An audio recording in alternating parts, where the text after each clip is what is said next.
This is Bianna Marie, and you're listening to Hoobazoo.com.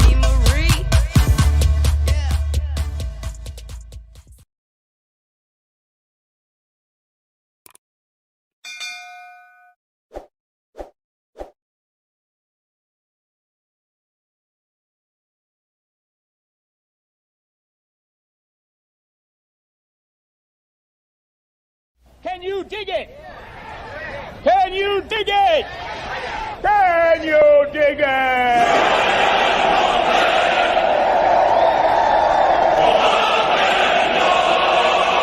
This is blasphemy. This is madness. This is the booth.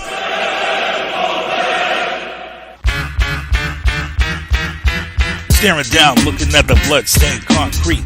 You're the dead MC, lying at my feet. You took a 9mm rhyme straight to your mind. Damn, my better split.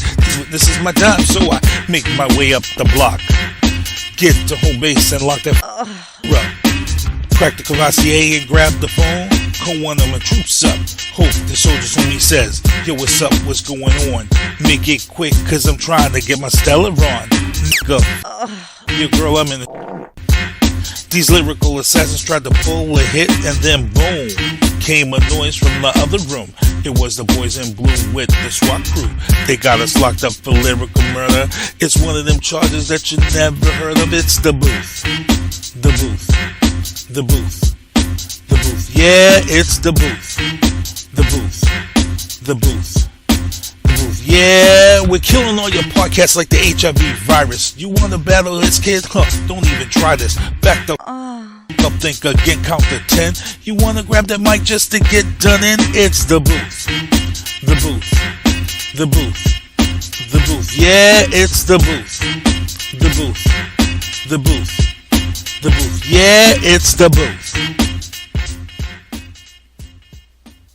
Was he African? African. No. He was American, and he was like you. He looked just like you. He was Jewish. Just like you. Okay, Jew. Hey. It's an odd crime for a Jew to commit. Yeah, pretty docile. Okay, so we have an African Jew wearing a hoodie. No, you don't. No. No, that's not what I said. Is that what you heard me say? I said he looked like you. Do you look like an African Jew? No, I look like a cop. Yeah.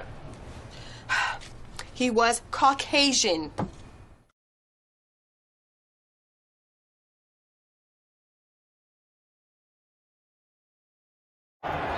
Second down, 20, 5:03 to go. Someone has run on the field. Some guy with a bra.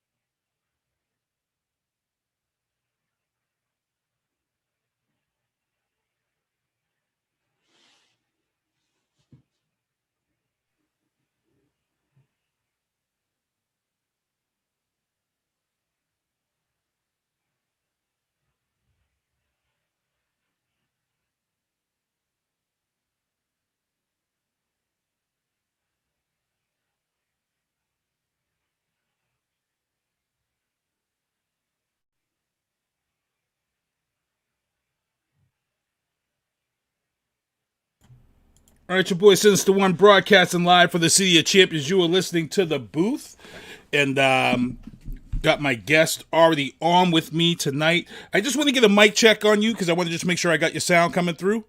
So you want to give us a test, Erik? Yeah, I'm here. Okay, cool. You're good. Sounding real good. All right. Before we get into tonight, I got to thank my special guest from last week's show, 2021 ABN Hall of Famer inductee.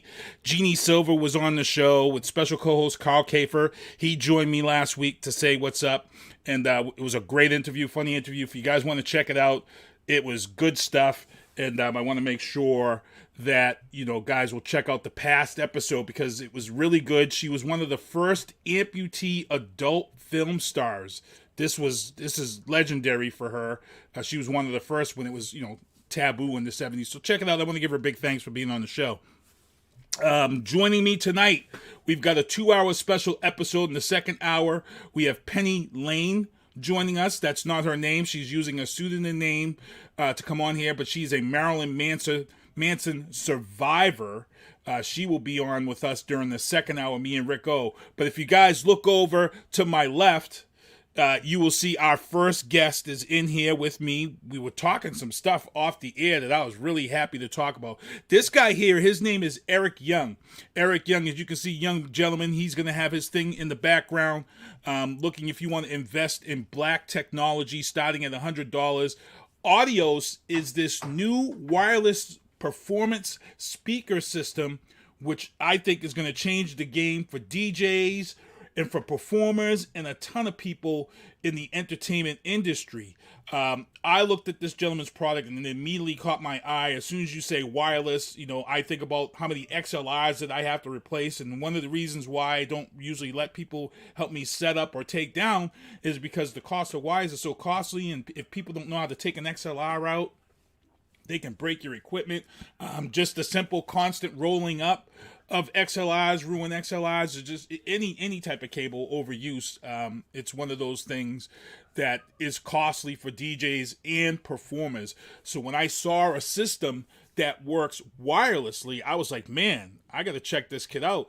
And then to find out that he is also the CEO and the founder and the inventor of the product, and he locked down 2 patents as a young black man, I was like, damn, this is craziness. So Erik, I'm going to let you introduce yourself, get into your product, and kind of introduce your product, and then I want to ask you, how did this all start? So I'm Erik Young, the co-founder and CEO of AUDIOS. I go by the name Mr. Patents, so you can find Mr. Patents on Instagram. So I have 6 patents granted. It's the 7th one, but it hasn't been publicly published. So that'll be 3 patents now for AUDIOS, and we'll have more patents pending. So AUDIOS is the first fully cableless DJ speaker. And the value is that, like you introduced, we removed the cables because cables are expensive. And the data has shown that it takes 80% more time to set up with cables versus without cables. You have to, you touched on it, you have to replace them every year, whether they're lost or stolen. So when you were saying that you have to rolling them up, the analogy that I give people who are not in the industry is just like when you have a set of headphones and the earpiece stops working. You go to Best Buy or you replace it. Well, DJs have to do this on a regular basis. Mm-hmm. And it really matters to them because this is how they make their money. And so with AUDIOS, long story short, AUDIOS speakers, they build their own wireless network, connect to each other, and they start streaming automatically. You can connect 16 of them. And the range is 100 feet. And so it's not Bluetooth. I should say it's not Bluetooth or Wi-Fi. The reason why Bluetooth won't work is because historically you could only connect one phone to one speaker. Now you can do more, but the range is still only about 30 feet. Wi-Fi would never work with DJ speakers because you can't expect the venue to already have a wireless network established that you can connect. Mm-hmm. Yeah. So AUDIOS, we solved that problem by alleviating all of those things. We don't require Wi-Fi. It doesn't require Bluetooth, but you can use it if you want. You can still connect via Bluetooth. You can still use your XLR cables. So with AUDIOS, you get everything that you've always had, but we give you an additional benefit of having wireless capabilities. Wow, I like the fact that you can still connect wires if need be, because of depending on a venue, depending where you're performing, depending where you're at, you may need wires just for that reason. But the fact that this is wireless without Bluetooth and without Wi-Fi, that right there is crazy, because even though you have Bluetooth and Wi-Fi, you can still have interference. If too many people are on that Wi-Fi network, what I've started to do when I DJ is I utilize my DJ equipment off my phone as a hotspot and just make sure I keep my phone plugged in and at 100%. And then I just utilize that as my Wi-Fi. To be honest, when it comes to trusting venues and their Wi-Fi, I'm like 60-40. I would rather go with my own Wi-Fi off my phone than a venue, because lots of times venues aren't putting out, the max on their Wi-Fi. It's protected. They've got 1,000 people on the Wi-Fi. So your product coming in wireless and not having to worry about Bluetooth or Wi-Fi, that's crazy. Now, on your speakers, how many models do you offer, and what's the amperage up to? Like, what's your lowest amperage and what's your highest amps? So we're a startup company, right? So we just like Uber used to be, Facebook used to be. So right now we're only going to offer a single speaker, and that's why we're raising money on Republic. We're at 400K, and that money is going to help me pay for manufacturing. So we got it as far as we could get it, and so that's what it's about. So it's 600 watts RMS, 1200 watts peak. In terms of audio quality, I hired a guy that used to work for Sonos. So he was working for Sonos, built the Sonos Play 1, Play 2. So in terms of tuning the audio quality, we're going to make sure that we have great audio quality. In terms of, if we get in technical, the resolution is 24-bit, 192 kilohertz. That's the maximum converting from the XLR to digital. And so wirelessly, we plan to support different configurations, so you, the DJ, can control it, but by default it'll be 24-bit 96 kilohertz uncompressed audio. But you can make a decision about if you want it to be even higher quality, or you want it, you okay with it being more like Bluetooth CD quality. Yeah, and for those who don't know, that 192 he's talking about, that's pretty much the industry standard, even in streaming right now. If you're listening to stuff on streaming, on Spotify and stuff, it's pretty much at that 192. Radio stations are pretty much at 192. Your CDs are at 192. Most of us professional DJs and those who DJ, we like all of our stuff at 320 kilobytes because we need the music to be at its peak performance for mixing and stuff of that sort. So having this come in at 190 is still good for us. I mean, I would still be interested in this product because for me, like I said, the fact of no wireless without having that Wi-Fi or Bluetooth worry and just being wireless independently, for me, that works. I don't have to worry about somebody connecting and messing up my stuff or whatever. I think it's a crazy idea, and I'm very interested in your product. And so I want to mention, like when you hit 24-bit 192, it's called lossless. So whatever you put in, that's what's going to come out. So if you put in a high definition, if it's an input and you're playing high def, then it's going to play high def. If you put in like a Bluetooth level quality, it's going to put out Bluetooth level quality. So that's what I mean by uncompressed and lossless. That's 96 kilohertz is the threshold for lossless audio. And like he said, it can go all the way up to 320, which is the max. So the base for lossless is 96 kilohertz. The max is 320. And so in studios, they usually use 320, a completely 100% the best quality possible. Yes, then that's what I use. Now for this whole wireless setup, to be honest, could you utilize this as like a home theater? Like if you're setting up in your backyard and you want to do movie night for the kids, is this something that you could utilize for that? Yeah, so when we go to market, AUDIOS is going to primarily focus on those use cases where it's 2 to 16 speakers. So your backyard would be a perfect example. I use the speaker. I kind of use the speaker in the house because it got a lot of bass and the compression horn sounds good. So I actually got people in the chat. What's up, Vianna Marie, my artist, Vianna Marie, Kelsey Canfield, what's going on?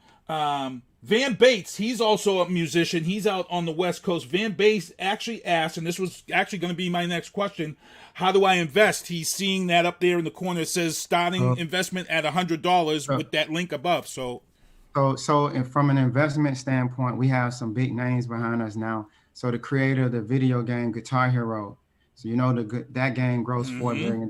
He's the lead investor. And then Andy Radcliffe, he's not well known outside of the investment community, but he's like a Shark Tank of a Shark Tank, so to speak. So Andy invested, his firm invested in Uber. They own 12% of Uber, 4 guys. And they also invested in eBay. They own 22%. So we have some really big names behind us. If you want to invest, you go to republic.co/AUDIOS. That's spelled AUDIOS. And so you just sign up like normal. They'll verify and make sure you can be an investor. And then after that, you can just invest like sending money over PayPal. The minimum investment is $100, and you're going to become a part owner. So you're going to be, it's a corporation. So you're going to be getting stocks in the company. See now, So- and you know what? I don't bring race into a lot of stuff, but when sometimes you have to talk. So for me, sometimes I got to talk to the black community just because there's reasons why you need to talk to the black community, and I think your product is a reason to talk to the black community because the black dollar loves to invest. They love to invest in Nikes. I myself just invested in 4 Xbox Series X's for my sons. We invest. If we believe in something, we invest. Now here is a product that, you know, the black community, the music industry, hip hop is at the top of music charts. It's the top of fashion. You know, there's a lot of rap artists and a lot of dudes out there who need to take a look at this and need to start investing. Because to be honest, your product getting the backing right now, and those who would be able to promote it, because COVID's going to open back up halfway through this year, I believe. I truly believe that once majority of people are vaccinated, we're going to be back to having shows. I would love, and I'm probably already on top of this, I would love to take my money and invest in your product and then be ready for when that product comes out, because I want to be that guy that's going to invest, and then when I'm doing a DJ show, and people see me setting up and hear my sound, and then they're gonna say, "Hey man, where'd you get that from?" I'm gonna be like, "Yeah, this dude Erik Young, man, this cat was on my show. This is the product here. Invest in it. We need to invest. Black communities need to invest more in black technology. Everybody talks about spending your black dollars with black markets. This is the way to do it, people. It's not just about just going down to the corner store and buying a bag of chips from the black mom and pops. This is what we're kind of really talking about when we say invest our black money. Boom.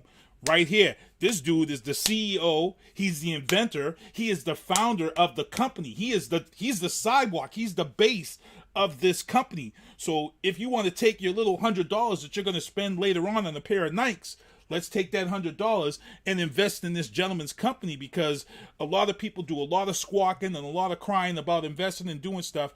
Here it is. This is here, right here on my show, right now. You want to invest? Take your $100. Boom. Invest in Erik's Audios. And you don't have to get a speaker, but be glad that you're part of something that's growing, because the people that you already have backing behind you, those 2 names are humongous names. Guitar Hero changed the video game industry as far as music goes. And there are things that I can't tell you about the company that we're planning, because our goal is to hit $1 billion, right? And so they put money behind us because of what they saw, what the plan was. This is our key to the. This is our way in. This is how we get in. We start with that with speakers, but AUDIOS is going to be more than that. We want to hit $1 billion, and Guitar Hero is excited about some of the possibilities. So when you go on that website right here behind me, you'll see that first video. You click on that video. He explains, it's like a 40-second bit where he's explaining why he believes what he believes AUDIOS can become based on what he understands what's going on. I just want to mention that we regulated by the Stock Exchange Commission. So when you log on to that website, I gotta write this down. I'm getting my pen ready. You're on the left side of the screen, you'll see it's called Form C. So then you click on the Form C. That's the Stock Exchange Commission paperwork certifying that everything is legit, that the corporation is legit, and that they've done due diligence. So we'll get audited and things of that nature. So because a lot of our people have never had access to investing in a tech company, so I just figured I'll do a little bit more explanation in regards. The goal, I want to let y'all know the goal. So when you invest, you expect to get cash back. So the goal for most people who have tech companies is to give a person a 7 to 10x return. So that's a 700 to 1,000% return. So that's the goal. Nothing is guaranteed. This is a startup company, of course, but that's my personal goal to get us to a minimum of 1,000% return. So that means if you spent 100, we should get you back 1,000. You spent 1,000, we should give you back 10,000, and that's the minimum that we're shooting for. If we have an IPO, now we're talking about tens of thousands, right? Right. And see, and this is what people need to realize. When you start, this is how people get rich. Everybody pay attention, because he's letting you get in on this at $100 from the bottom. And you just keep putting more into that. Guess what? When people buy like into Google and all this stuff, when the shares are real low and you keep investing, Google, when it started out, I want to say it was like $2 a share, and then everybody bought into it. And then what happens is that when it becomes public, it gains so much profit that it splits. And then when it splits, that's how you become millionaires overnight. For me right now, I'm just calling people out because my feeling is your product represents pretty much the black community and the entertainment community. There's no reason why professional football players, baseball players, NBA players are not coming to you and saying, yeah, let's get this dude where he needs to be. This should not be an issue as to where you need to get your money at in investment on this product. You got a lot of these dudes in the NFL, NBA that come into the NFL. So for me, say like if I was on the Patriots, NFL players have a rookie class, and when the rookies come into the NFL, the first thing they do is they teach them how to not blow their money and waste their money, because that's a sad story in the NFL. The NFL should be partnering with people like you who are at that bottom part, but you have a budding product that interests people and can make it work for people. Your product is the type of product that you bring to that NFL class with these rookies and say, okay, here you go. We just handed you a $5 million signing bonus, and you're about to make $10 million a year. This guy here, you could put $1,000 in. It's kind of no risk for a rookie NFL player. There's no reason like a James Harden or somebody isn't investing in your company. So look. When we get off this show, I'm gonna put a serious word out on my Facebook page, and I'm gonna be tagging some people. I'm gonna tag some people, and just let them know. You know, the minimum is $100.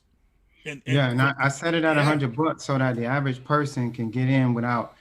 Most of us, I mean, even though the situation is tight right now financially for a lot, I figured $100 would allow, like what you're saying, it would allow the average guy, the average Joe to be able to participate and potentially make some money when we have a acquisition or we get acquired.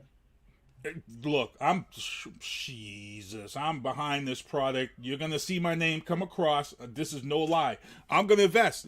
My feeling is if I can waste and buy 4 Xbox Series X's for my kids, is an investment in fun.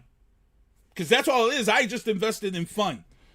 I can take $500 and invest that $500 into your company. And I saw you've got levels. You've got levels of investment. And to be honest, I'm looking at even maybe the higher tier. Because I'm a DJ. Like I said, I'm a DJ. I believe in this product. I don't remember it by heart, but I think when you hit like the $2,000 investment, now you will get a free speaker. Like I don't remember, but as you go down the tiers, then you start. Every tier you get in something. At the $100 tier, I forget what it was. It's not much, but at $250 you start to get more. $500, we call them perks. But once you start getting to the thousands of dollars, then you're getting a free speaker. I'm looking because look, for me, everybody knows me. I like to be the guy that gets the first thing new out the gate. So for me, I would love to be at that tier where I'm going to invest and get the speaker right out the gate and be there. So now, if you're one of these people who get the speaker right out the gate, how does the support of the speaker work? Because obviously that's going to be kind of in the beta process of the product being released. Are you going to cover them fully with support? And if there's any issues arise?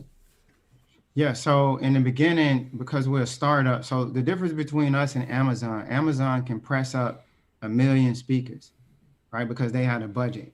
With us, we're going to be building, we're going to build as we grow, right? So we'll have enough. We'll build enough speakers where they're manageable in terms of if there are issues. We want to know those issues. So we're not running from those problems. We're going to solve those problems. If you have issues, I'm the engineer. So it's not like it go to the CEO and you're finna go to me and I'm finna look at it and I'm finna fix it. So we definitely going to have you covered on there, because for every issue that may come up and I solve it, that makes the reliability of the speaker better. So in the beginning, we'll do a small batch, see what issues we have. Everybody's fully covered.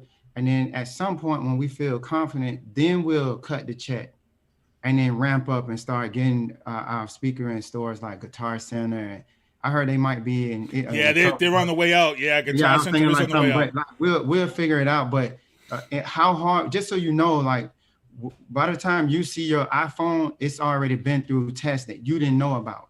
Right. Like there's been through, we call it a pilot. There were a group of people who were testing it out and piloting it. And by the time you see it, it's after they've went through the ringer. Every hardware product may have challenges that you address. So we're going to fully cover that, because my goal is to have an extremely quality product and make sure the audio quality is great too. Nice. I want you to when you make that business decision, I want you to be like, man, let me hear it. Yeah, because this sound great. And so then now you're thinking, you're like, well, I can still use my cables so I don't lose anything. Right. It sounds as good as what I already have, but then I also have the option to go wireless. So that's the thought process in my mind when I was designing it, in terms of like where I wanted everything. This is where I want the audio quality. Yes, I'm gonna support cables because I want people to know that they're not losing anything. Mm-hmm. So this was my thought process when I was designing the features. Now, here's one of my gripes as a DJ. My stuff is heavy. What have you made your product out of to kind of make it a little bit easier for DJs to set up and move around? Are they fairly light? So it's made out of birch wood. So birch wood is the best we're gonna do in terms of getting it light. So the enclosure itself is featherweight. What's heavy is the we call them transducers. So the speaker. So yes. The full range speaker, the official name is a high frequency transducer. That's heavy because the magnet is heavy. The magnet. Mm-hmm. The horn is not too heavy. It's a 1.4 inch horn. So the speaker itself, when you're carrying it around without batteries, is not that bad, but the magnet is heavy. So it's about 40. It's about the same as most competitors. It's about 43, 45 pounds or something like that. The batteries are heavy themselves. So for me, I just carry the batteries separately and pop them in. So that's my preferred solution. Ooh, as opposed to putting the batteries in. Wow. Now, how long of a charge does the battery hold for performance-wise? So the batteries, we can't reveal everything about the batteries. No, if you can't reveal it yet, yeah. No, it's fine. Like the batteries, right? So let's just talk like the numbers, so people understand that there's levels to it. If you go to Best Buy right now, you go to the speaker section, you can buy a very large Bluetooth speaker that looks like what you see on the screen, but they're not the same. They're not meant for the pros. Those Bluetooth speakers are 200 watts. That's how much power. That's how much power. So they have a little tiny battery in there. These speakers are 1200 watts. So these speakers are designed to replace what everyone else is using. Normally it's 1200 to 1400 watts. So with that being said, our batteries are 760 watt hours. So that's basically saying if you turn your volume down to 100 watts, where it's playing 100 watts, the battery will last 7 hours. So that's like this. I'm just and somebody who real good in math and calculus, they'll be fact checking what I'm saying. So when we compare that to a Bluetooth speaker, our battery would probably last for 24 hours. So right now we rated it at 4 hours at maximum power, up to 10 hours if you put it in economy mode. So the speaker can adjust it just like when you're driving a car in economy mode to make the battery last longer. So it's more to it, and then there's even more features. But if you want to play that max power, you understand that if I'm dropping 1200 watts, or if I'm playing it at max power, it's at 600 watts RMS, that the battery won't last as long. But if I turn it down a little bit, the battery will last longer. And then we have an even greater solution, but I'd rather just hold out. No, because here's the thing, man. I'm bringing you back on. That'd be good. Yeah, probably. I'm gonna keep watching your product. I'm not lying. I'm investing in your product. That's a real deal right now. I'm investing in your product. Number one. Number two, I'm gonna bring you back on in probably 4 to 6 months, so we can follow this. Because here's the deal, people. This is what I'm just gonna break down for people. This is the type of dude that we need to be investing in when we say invest in black community, black marketing. Number one. Number two, he's at the bottom level right now. He's in that getting ready to production phase. So if anybody's familiar with the show Shark Tank, and when they bring people on Shark Tank, he's not there yet. But if we help this gentleman get the money he needs to get that product into production, and he can go into Shark Tank now and say, yeah, I brought this product up with $100 investment minimum, and then the first thing they always ask everybody, well, how many have you sold? And he can say, I've sold this many, boom, and impress him out the gate. Then now it turns into, oh, damn, he sold this many? Well, let's see the product. Well, because we've helped him from this bottom stage, and we've talked him through his problems or his issues, and we've helped him build that. Look, you get to see this dude probably end up on Shark Tank and having himself get multi-million-dollar, billion-dollar investors invest in his product so he can get that production amped up and then be able to put it in stores. So this is what I'm telling you, people. This is a very interesting situation right here. He's offering this at $100 investment, and you could be able to get this guy where he needs to be. Like I said, this dude could end up on Shark Tank later on. Yeah. So Shark Tank is definitely not. I want to stay humble, but I believe that we can definitely get there relatively easily. Because when you invest in, you're paying for us to go through the manufacturing. We have the product. I pay out of pocket to get to this point. We filed the patents out of pocket, but I just don't have enough money by myself to pay for manufacturing, because now we're getting into the hundreds of thousands of dollars. So that's what you're paying for us to generate revenue. And so you're not paying for development or research. You're paying for us to start to get the bag. It's essentially how it goes down. So here's the hard question for you. Now, what if somebody does come to you, a football player or a basketball player or a baseball player, and they say, "Hey, man, I'm going to invest. I'm going to invest about $1 million in this, but I want my name on it." So the brand name is AUDIOS. They could be a brand ambassador. And actually, in the background, I hope that we sign this particular A-list artist, but kind of like what we can replicate Beats by Dre. So we've progressed. We more than 75% done with a deal. But you know, these guys, they moving around. They have a lot going on. But right now it's promising, and I hope that we get an A-list celebrity. Like anybody that want to be a brand ambassador, I wouldn't say no to that, right? But the brand itself, it can't be called LeBron. It's staying AUDIOS. I like the name. I think the name is catchy. I like AUDIOS because I'm a DJ guy. Like I said, I'm a DJ. So when I hear AUDIOS, I was like, oh, because to be honest, before I even knew who you were, when that thing popped up on my Facebook timeline and said AUDIOS, I'm like, oh, okay. As soon as I knew AUDIOS, I knew it had something to do with music or DJs or equipment. And then I clicked that link when it popped up, and then I read all about the friggin' company, and then I read about you. I'm like, damn, I'm getting this dude on the show. And I reached out to your people, and then here you are. And now that I hear you, and now that I see what's going on, and I can tell you right now, I got artists in the chat right now. Van Bates, he's been putting out music forever. He's out there in California doing this thing. Vianna Marie, you know, these are people that are hearing this right now, and they're going to be like, yo, I just saw this dude on the show. I'm ready to invest, because there's nothing more better than investing in the product and then doing your show with a product that you know you have a stock in. And that, for me, I'm like, I'm already set. I'm not lying right now. I'm putting the investment in, and I'm getting on it, and then I'm putting a challenge out there. Once I put my investment in, I'm going to challenge other artists and other DJs to take a look at this and invest in it, because a lot of these people have been out there for the last year talking about buy black community, buy this. Okay, here you go.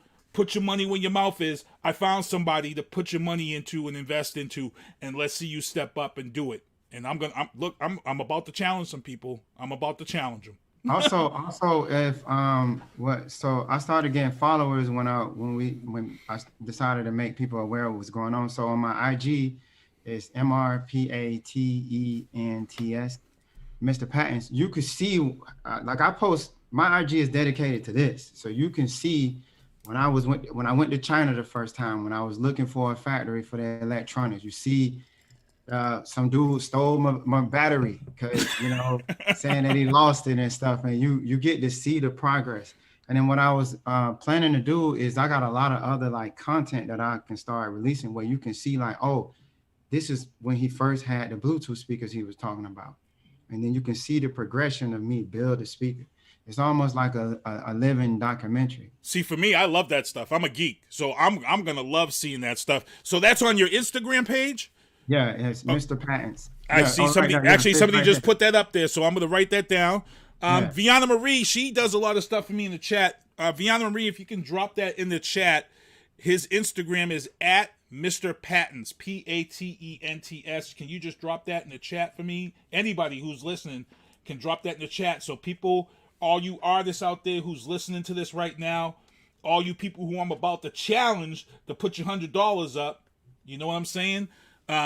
Become a group, guys. Everybody pool up $100, get together in a group of 10, put your $1,000 in there as a share. You know what I'm saying, people? This can be done. This is what we talk about. What's dope about the crowdfunding is that once you invest, I see you like a teammate, right?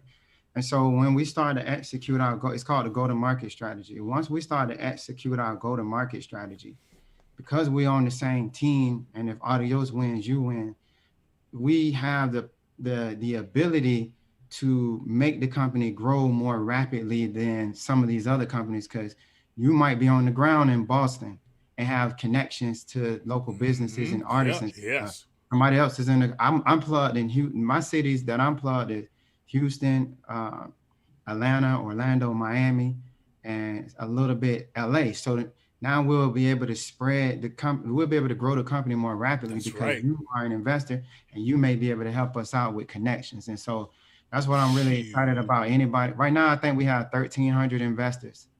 The last I checked is at 1,300 investors. We extended the campaign to April 30th because we've gotten over, I think it was like $60,000 in the last 2 weeks. Mm-hmm. So as people finding out about AUDIOS, the momentum is picking up. So we decided to extend it to April 30th. April 30th.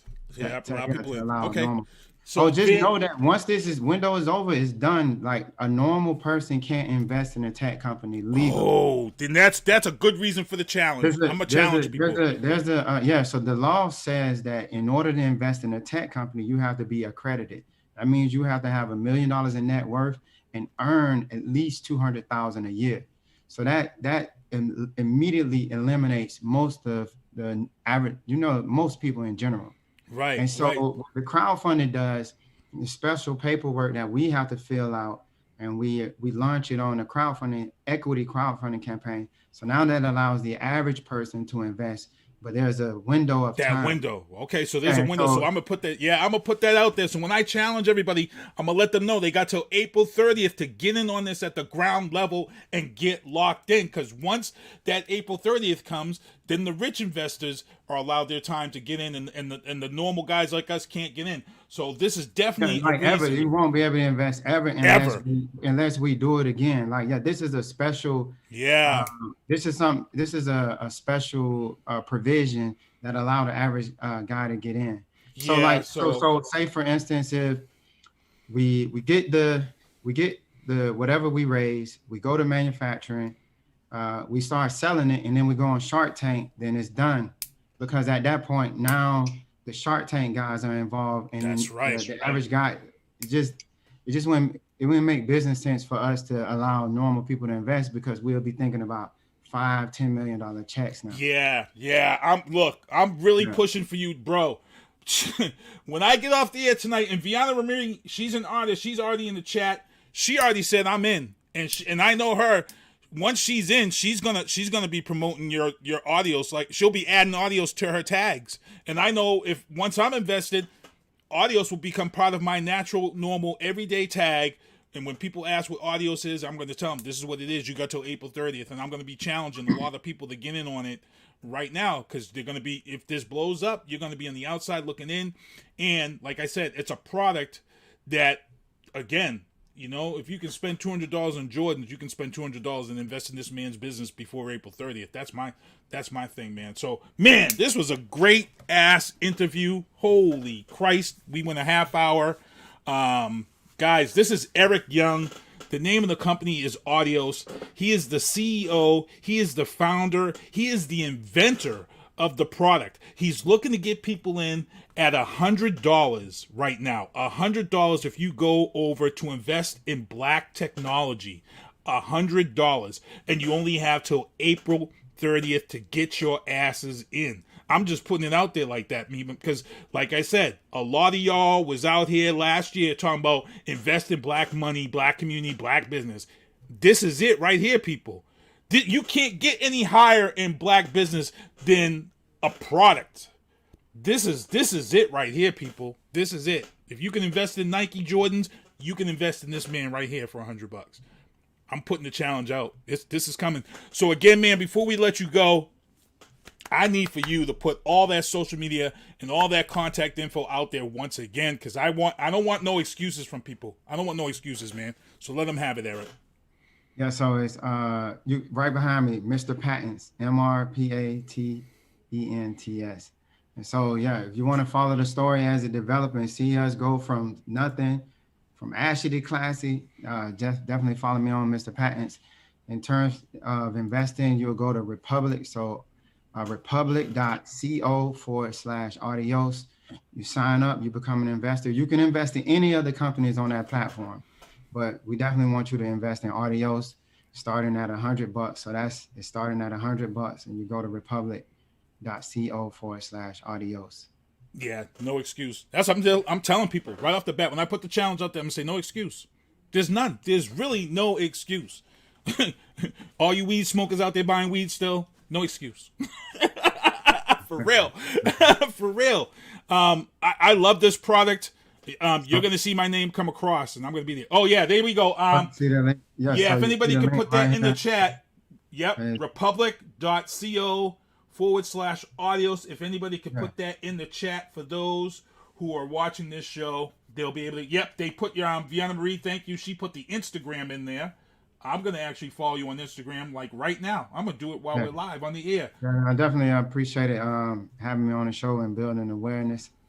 And we'll make it happen, you know. So here's what I want to do for you, man. Whenever you got something big that you want to announce, the next step, the big next step, have your people hit me up, drop me an email, say, hey, man, I got some big news. We got to get this news out there. I am 100% behind this product. I am ready to help you get where you need to be. People are going to get sick of hearing me talk about AUDIOS. Here's what I'm going to do. I'm going to invest, and then what I'm going to also do is I'm going to take that AUDIOS logo, and as you guys are all watching right now, you guys see one of my sponsors, Michael Douglas Barreto, MDB Electronics. I'm going to be adding AUDIOS to this right here. It's going to be branded right into this show. I'm going to become an investor, and once I become an investor, I'm going to be promoting your product every week on this show, and I'm going to really be in preaching about it until April 30th, because I want people to put their investment in there when they claim, because like I said, this is where we're headed, man. I'm glad to have you on. This was a good ass interview, man.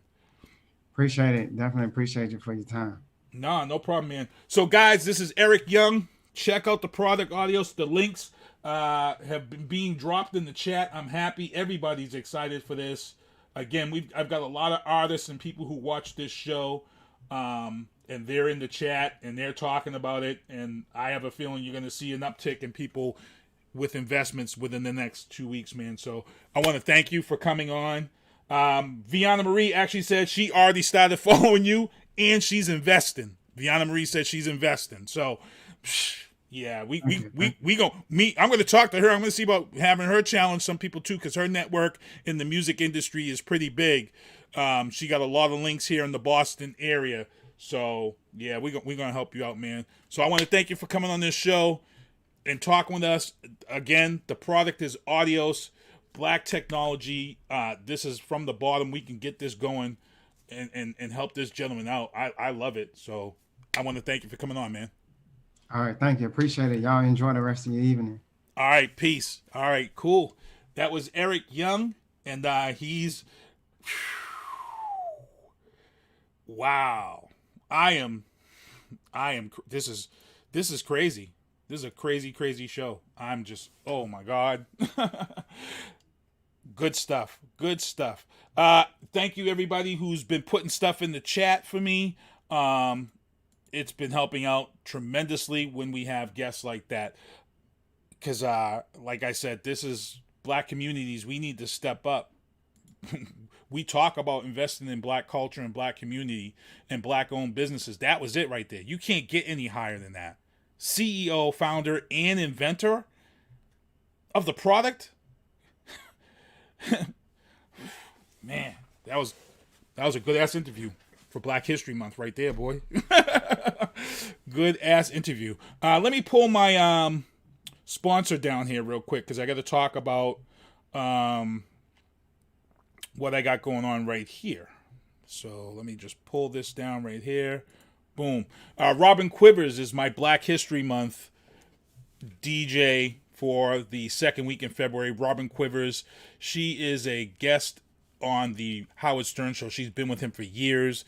She's been a very outspoken person.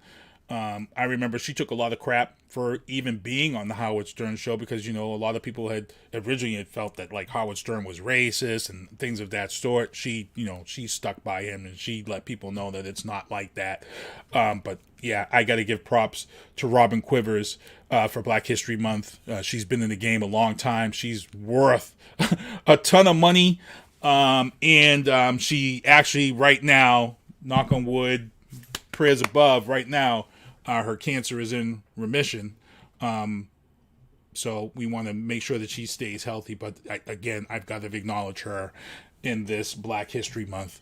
And definitely, good interview. But again, got to mention my sponsor here, Michael Douglas Barreto, MDB Electronics. He fixes and repairs my Xbox controllers. And Vienna Marie said covering her up. Okay, so people were kind of upset that I'm covering her up with my news stories. So here's what I'll do. Here's what I'll do for you people. If you want me to make sure that she stays where she's not covered up, I'm going to do this. Boom. That way we respect Robin Quivers for the entire show. Hold on. I got you, people. Boom. Production on the fly. There you go, people. All right. Do that for you. Second half hour, we've got Penny Lane coming on to the show. Renee Lynn was actually on this show in the chat on my personal page. Got to give props to her for coming on. Her son is going to be on this show on the 23rd, so I'm happy with that. Moving on into another sponsor, Rebel Rom. That is my cousin's clothing line. RebelRom.com. Check her clothing out. You want to make sure you send her a shout, tell her you saw it here on the booth. Tactical target systems. When I go blow off steam at the range, tactical target systems. I'm a geek. You know, sometimes just shooting the yellow target isn't good for me. Tactical Target Systems has now branded zombie targets. Don Robertson is who you want to ask for, 913-333-8619. The zombie targets, if you can look at the picture there, you can see that, you know, it shows a headshot as a zombie kill, and then it has the internal organs so you know where you're shooting and where you want to be, hitting your spots. So you want to check them out. Gives you a good price. Tell me you heard it here on the booth. Getting into the news booth, New Bedford residents team up to make a Black Lives Matter mural. And I'm giving this a special shout because my godson, Kevin Atwood, his girlfriend, Ashley Stuart, was involved in making one of the letters in this mural that is in New Bedford. I might have to take a ride down there and check it out. So it's a big shout out to Ashley Stuart. And I want to just make sure you guys check this out. If you Google it, it tells you exactly where it is. I think it's like in downtown New Bedford. Also in the news booth, look, there was a story about a Brockton fire alarm going off in the home. A smoke alarm was going off in the house of someone during a Zoom class, an online learning class. The reason why I just want to bring this to people's attention, it's not about the fact that the smoke alarm went off during the class and all of this stuff. The problem is when they wrote this story, they printed in there one of my most biggest pet peeves. And my biggest pet peeve is when you call somebody or you're on FaceTime with somebody and their fire alarm, smoke detector is blowing off in the background. It's just that beep from the low battery beep. For me, it's my biggest pet peeve. Why? Because it's the epitome of laziness and ignorance. And to be honest, it's been one of these things that's been a joke, like a joke in the black community. Like it's been part of stand-up comedy. It's been a part of movies. And to be honest, it ain't funny. This shit ain't funny. I'm just letting y'all know this. In the black community, for me, this shit ain't funny. Change a battery. Spring ahead, fall back. I don't care when you do it, once a year. When you move the clocks back, change the battery in your smoke detectors. Because guess what? It's not funny. It ain't cute when you got a fire in your house and your kid's on Zoom and the teacher doesn't realize it and now the house burns down with your kid inside while you're off at work. How cute and funny is that? It's not. Change your batteries. Fall back, change your battery every year. If you don't do it during fall back, do it during spring ahead. Back in the day, firemen used to get on and do these horrible, horrible PSAs with people's houses that burned up because they didn't change batteries back in the day. That's how I learned about it. Firemen would come on with tears in their eyes and do PSAs of people who got killed and burned in their house fires because they simply didn't change their battery at daylight savings time. Smarten up. It ain't cute, people. It ain't smart. It's lazy. It's the epitome of laziness. It's not cute having your friggin' smoke detector beep every 5 minutes. Change that shit. That's why I'm sharing this right now, because the story isn't about the fact that the teacher recognized the smoke alarm going off in the back, that the kid actually did have a fire because somebody was trying to cook breakfast and forgot that they was cooking breakfast. The problem is that they mentioned the fact that a lot of teachers have been ignoring it because people don't change their batteries and the beep has been annoying during some of these classes. My stepson was on class here earlier this year, last year. Firstly, and somebody's smoke detector alarm was going off. Beep. During the class, every 30 seconds. Beep. And I'm like, Jesus Christ, change. If I was a teacher, I'm emailing somebody's house and calling them, change a goddamn battery on your friggin' smoke detector. Serious, for real. Change it. You ain't gonna want that call from me as a teacher. Trust and believe me. Also in the news booth, Nebraska family got COVID-19 twice. They recovered from it, and they went, because for those who don't know and don't realize this, if you get COVID-19, you're not out of the woods. After 45 days, you can catch COVID-19 again. It's not a one-time thing. If you catch COVID-19, you can get it again after 45 days. So this family endured COVID-19. They thought they were in the clear. 9 weeks later, the father wakes up. He's sick as a dog, 102 temp, and he knew right off the bat, oh, God, please don't tell me I got COVID-19. I feel like I got COVID-19. They went and got tested. They had COVID-19 a second time. So these are the stories, people. Pay attention. Listen up. Listen up. COVID-19 is real. Take it serious, people. Like I said, they got it a second time. So for me, I work a job outside. I'm going to be getting my vaccination pretty soon because I work at Logan Airport for my outside job. I work in the transportation industry, so we're part of this second and third phase. So I'll be getting my stuff done. Moving on in the news booth, Amazon has started replacing their gas trucks in LA with electric vehicles. Now, the reason why I'm bringing this up is because I've been talking about this, and a lot of people were talking about Biden stopping the Keystone Pipeline. I'm going to get a little bit more into this Keystone Pipeline thing, but I told people that you don't realize that fuel is on the way out. Electric vehicles are coming within the next 5 years. They're coming in full tilt. For those who don't know and don't been paying attention, you heard it here first. In 15 years, you're not going to be able to buy a car that runs on gas in the state of Massachusetts because they've been banned. 15 years ain't that far away, people. 15 years is going to be like this. The Patriots ran the table for 20 years. How fast did that go by? Well, in 15 years, the only thing you're going to be able to buy in Massachusetts is an electric vehicle. Period. That's it. It's coming. Electric vehicles are coming. Get ready for it. The dependency on gas is going bye-bye. Fast. So just get ready. In the legal booth, President Trump could be fined $12 million after an Illinois judge ruled his Chicago hotel violated an environmental EPA regulation. So what happened was that when Trump got into office, and I mentioned this, when Trump got into office, he rolled back a lot of the EPA rules and regulations. He also took over the EPA and controlled all the information that went out. So like when they had the Keystone leaks and the pipeline leaks during his term, you go on the EPA website, which it has to be reported. They were reporting 15-gallon leaks, 10-gallon leaks. To be honest, EPA rules and guidelines, you don't have to report anything under 50 as long as you clean it up.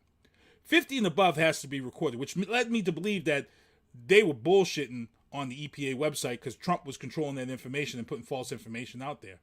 Now, during Trump's time, the Keystone Pipeline has leaked over 200,000 gallons.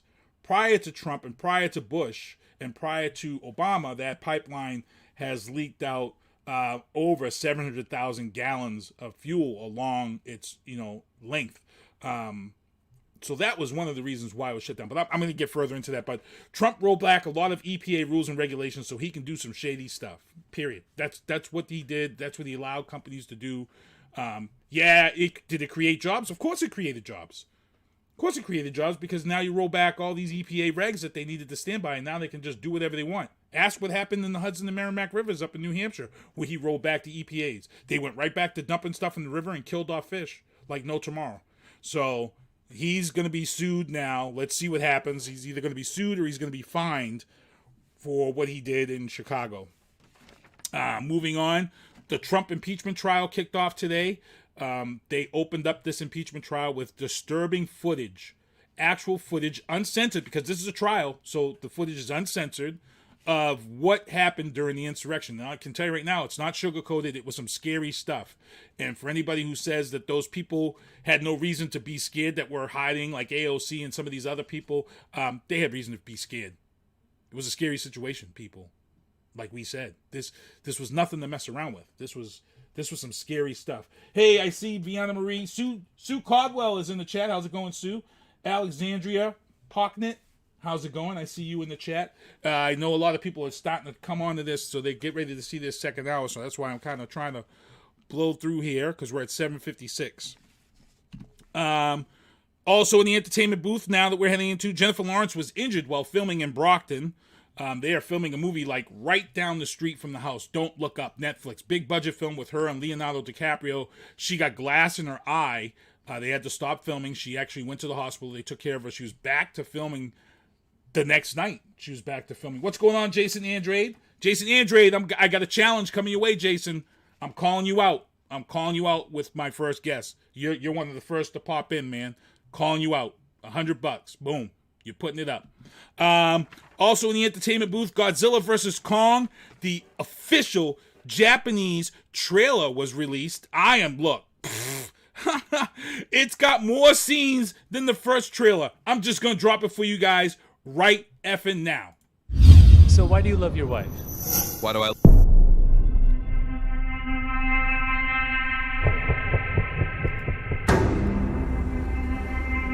And this child, she's the only one he'll communicate with. We need Kong. The world needs him to stop what's coming.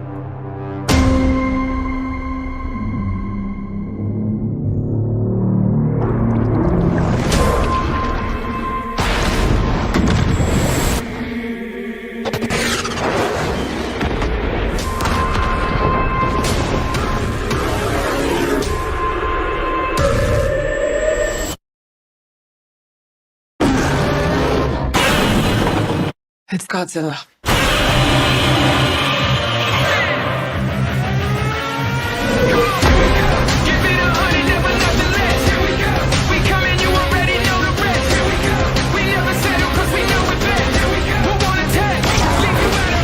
Mr. Resident is out. These are dangerous times. Godzilla's out there and he's hurting people and we don't know why. There's something provoking him that we're not seeing here. The myths are real. There was a war. And they're the last ones standing. Nobody gonna stop me.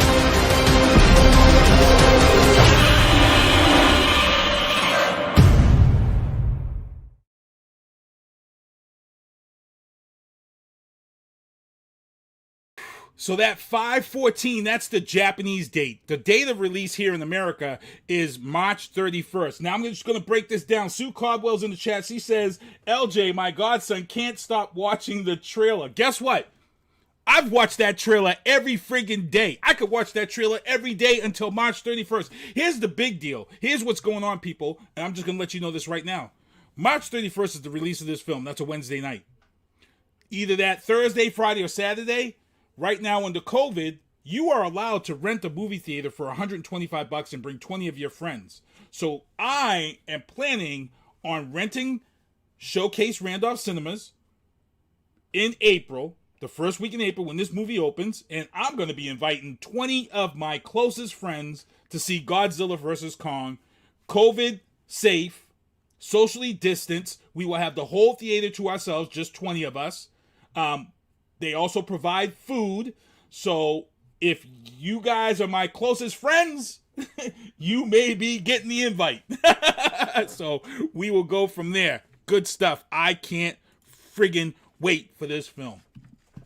Also, in the entertainment booth, The Weeknd performed at Super Bowl halftime show. And if you guys remember, when this was announced, the first thing I said about The Weeknd, I said The Weeknd was going to be considered the worst sports superhero Super Bowl halftime show in the history of Super Bowls. I said this because The Weeknd's music and his visuals and his story are at a different level. And I said people were not going to understand it. I said that Monday morning I was going to be pissed off and be explaining his shit to everybody in front of the water cooler. Guess what?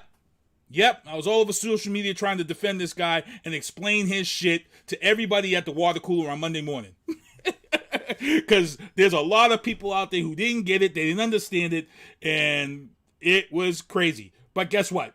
It worked. He's all over. He's trending. His internet analytics are buck wild crazy right now. So to be honest, he probably and his team probably don't give a F what anybody thinks, because they accomplished what they wanted to do, and that was get him trending. And it did. The one biggest complaint about people was when he was doing the maze and had the camera up to his face and the mic real close.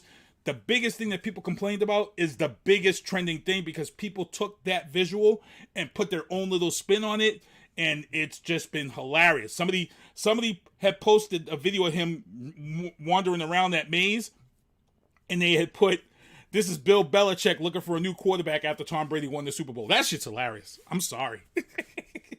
That shit's hilarious. What's up, Eddie O'Connor? What's going on? Hanging out, watching the show. Let's move on, though. Move on to the sports booth. Rest in peace, Leon Spinks, 67 years old, professional fighter who once beat Muhammad Ali. Leon Spinks, a Marine.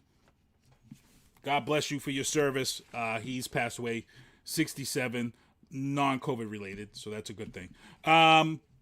Everybody's bitching and crying about the new 7 rule changes in Major League Baseball for 2021. One of the biggest rule changes that people are bitching about is the fact that doubleheaders will no longer be 9 innings. They will now be 7 innings. And to be honest, there's a great reason for this. I heard somebody say they should play 9 innings because they get paid millions of dollars. Well, guess what? When a 9-inning game takes 4.5 hours because they're friggin' waiting patiently at the plate so they don't have to deal with a strong pitcher so they can just get to the relief, a doubleheader game is like 8-9 hours now. It's not worth it. Yeah, the players are getting paid millions of dollars to be out there for those 9 hours, but guess what? The kid that's friggin' selling Bud Light in the stands, he ain't getting paid millions of dollars to be out there in the hot sun for 18 innings. The people working concession stands for pennies, most of the time, most of the people, like if at Gillette, they volunteer to work those stands because they're raising money for their youth sports. Should they be out there for all this time? No, they shouldn't. I agree with this 7 innings. I agree with the change. I applaud it. I applaud it. Until you can speed the game up and make the games quicker in baseball, dump it. 7 innings for doubleheader games. I totally agree with that. I'm on it. Also in sports booth, UFC Frankie Edgar, a legend. He got knocked out in 30 seconds by Corey Sanderhagen with a flying knee. It is the worst. Craziness. I'm so... Legends are falling like crazy. Every week we've been... Conor McGregor was before this. So let's see what happens. We're gonna see. Also in the sports booth, Tom Brady, 31-9, takes down the Kansas City Chiefs. 7 rings now. I'm not hating. I love football. I love the fact that he's the greatest quarterback of all time. I'm not hating on him. I'm not burning any jerseys. Look, he gave us 20 years of success. So all you MFers out there who are upset and sad and whatever, give this man 1 year of support. Give him 1 year of support. He gave us 20 years.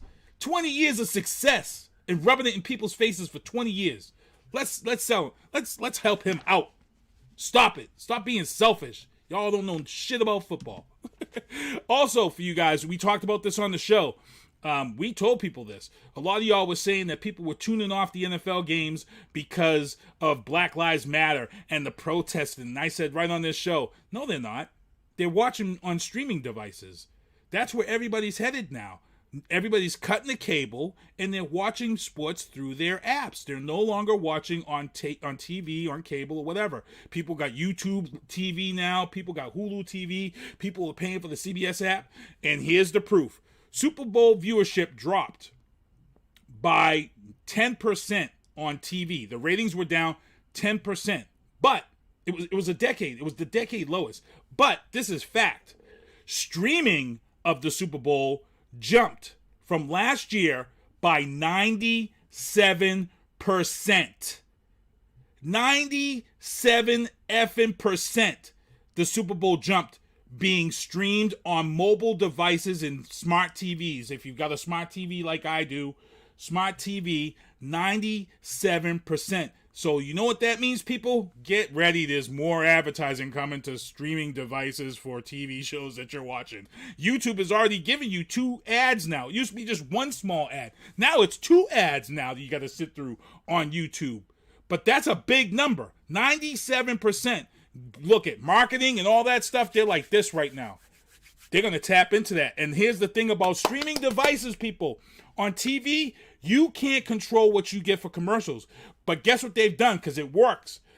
Whatever you watch and whatever you pay attention to on your smart device phone or your tablet, the advertising that's going to come through these events is going to be earmarked for what you do and what you watch. I've watched the Godzilla vs. Kong trailer about 30 friggin' effing times a day. So when the Super Bowl's on next year, guess what they're going to do? They're going to hit me with Marvel ads. They're going to hit me with Godzilla ads. They're going to hit me with all the shit that they know that I'm going to sit there and watch. Because that's the type of ad that keeps my attention. It is. People don't realize where this is headed. This is smart marketing. This is coming off to be something ingenious. If you also watch the Super Bowl, Pepsi, Bud, and Coca-Cola sat out. The best ad in the Super Bowl was a 5-second ad by Reddit. And I'm just sharing this if you guys can read it. And what Reddit is, it's the group of people on this group who ripped off these rich people in the stock market. They crushed them. And they're still crushing them. What worked is they bought a 5-second ad to pretty much let them know, F you, we got you, and we're going to keep getting you. So this was great. This is great stuff for the little guy. I've always talked about the elitists on this show, and the elitists are getting their asses kicked right now. So big ups to Reddit. Kevin Harlan gave an instant classic review. If you guys didn't see it, there was a gentleman who he went and he stripped during the Super Bowl. And, you know, they tackled him and all this stuff.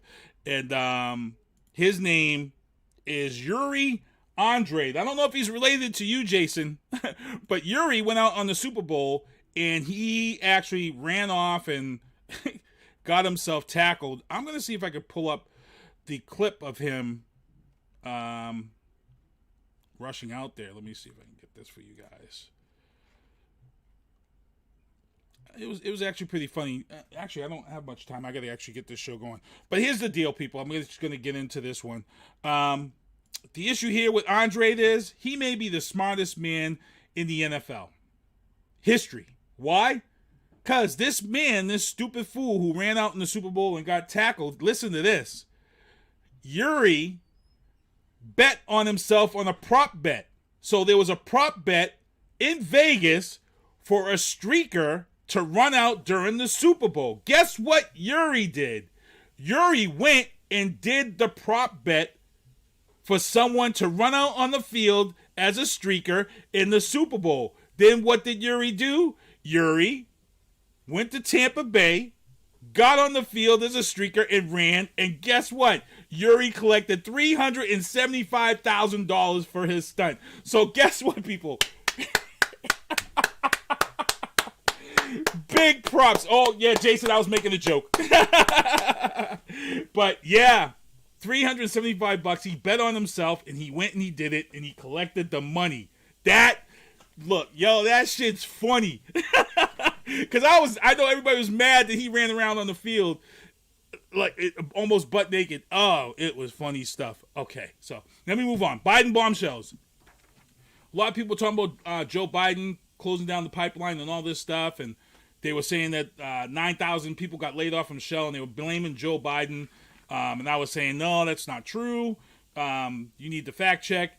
Shell Oil came out today and said, to be honest, it's false. The 9,000 employees who were laid off from Shell Oil actually had received their layoff notices back in September of 2020. They already knew they were getting laid off because by law, you have to give people proper notification when you're laying them off. So they were actually notified in September that they were being laid off. So Joe Biden had nothing to do with those other 9,000 employees that work for Shell Oil getting laid off. So that is just crazy stuff. White House dismisses questions about Biden's son-in-law with COVID-19 investments. Joe Biden got out ahead of this. He has a son-in-law who is a doctor of some sort, and he actually invested in the COVID-19 vaccine back in 2015. Back in 2015, not the vaccine, but it was something else he invested in 2015. And he knew it was going to become an issue because the company now is working with COVID-19 vaccinations, and it's not a good look now because Biden is president. And before anybody can spin it and say this and say that, Biden put a wall up and said, look, this has been there since 2015. This has nothing to do with my presidency. He's not getting this. He's my son-in-law, and that's it. So I commend Biden and his new press secretary. She ain't taking no ish from anybody. Woo! She shut down the Fox report. If you guys haven't seen it yet, Google Biden's White House press secretary and watch how she shut down this Biden, this Fox reporter. Ashley Stuart, what's going on? I see you in the chat. I already gave you props earlier talking about you in New Bedford, so good up on you. Also, in Biden bombshells, before we close out the show, Biden is talking about raising the minimum wage to $15. And a lot of people are complaining and saying all this stuff. But here's the thing. Before Biden got in office, a lot of you Trump supporters and people out there, the biggest thing you were complaining about was Trump was going to take away all the handouts from all these people who didn't deserve it and blah, blah, blah. Guess what, people? Here's the thing that you don't realize. If Biden raises the minimum wage to $15 an hour, a majority of those people who go from $8 an hour to $15 an hour in some states, guess what's going to happen? They're going to lose their subsidies. They're going to lose SNAP. They're going to lose housing benefits because they're making a certain amount of income now. So people don't realize it. So this study says that once these people begin to make $15 an hour, $30 billion in welfare programs are going to be done. That money will not be spent. $30 billion. So for all you people, Biden's actually doing exactly what you wanted. Stop the handouts. There you go. So just letting people know that's facts. Do your homework. I'm a ninja with knowledge. Period. Peace. As we get ready to head out of here and get ready to get into this second hour, we are at 8:13. These are the Sister One beanies. You want to check those out. A couple of people got going on here. Thank you for supporting the brand and purchasing a beanie. Also, make sure you represent and show support to Oscar Mike Radio. And that's about it, because I got to get into this second hour. We got to get into the second hour. Rico joins me in this second hour. We are going to be interviewing Penny Lane. Penny Lane, she is a Marilyn Manson survivor. She spent 19 years with Marilyn Manson. And here's the thing, people. This interview was actually recorded last Tuesday night after we got off the air. Last Tuesday night. So you're going to hear some things in this interview that was bleeped out because we actually had to sign non-disclosure agreements during this interview in order to interview her. And the crazy thing is some of this stuff that we had to beep out because of the NDAs and because of this story, they broke. The stuff that she told us, some of this stuff broke. The story about Tony Ciula, that broke last week. She mentions somebody else in this story, and that story came out. Trent Reznor, that story came out. So this girl's story that you are about to hear is is crazy. We've protected her voice and stuff. But what I'm going to do, I'm going to take a quick break here. I'm going to get a video on for you guys and set this up for you guys. And I've got a couple of people doing PSAs for us. But what I'm going to do is I'm going to get into this Renee's pain for you guys. And then we're going to be back with the interview with Penny Lane. Here we go. I just don't understand. What is your problem? Like, for real, like, what's your problem? I don't know, but what's your problem? I don't understand what. Where are you going?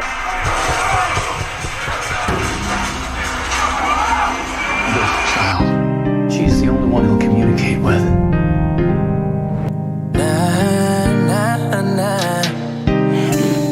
Yeah. That's a true story. Now, I was only 8 years old the first time I seen my mama get slapped by a man. It's like a bad dream stuck on repeat.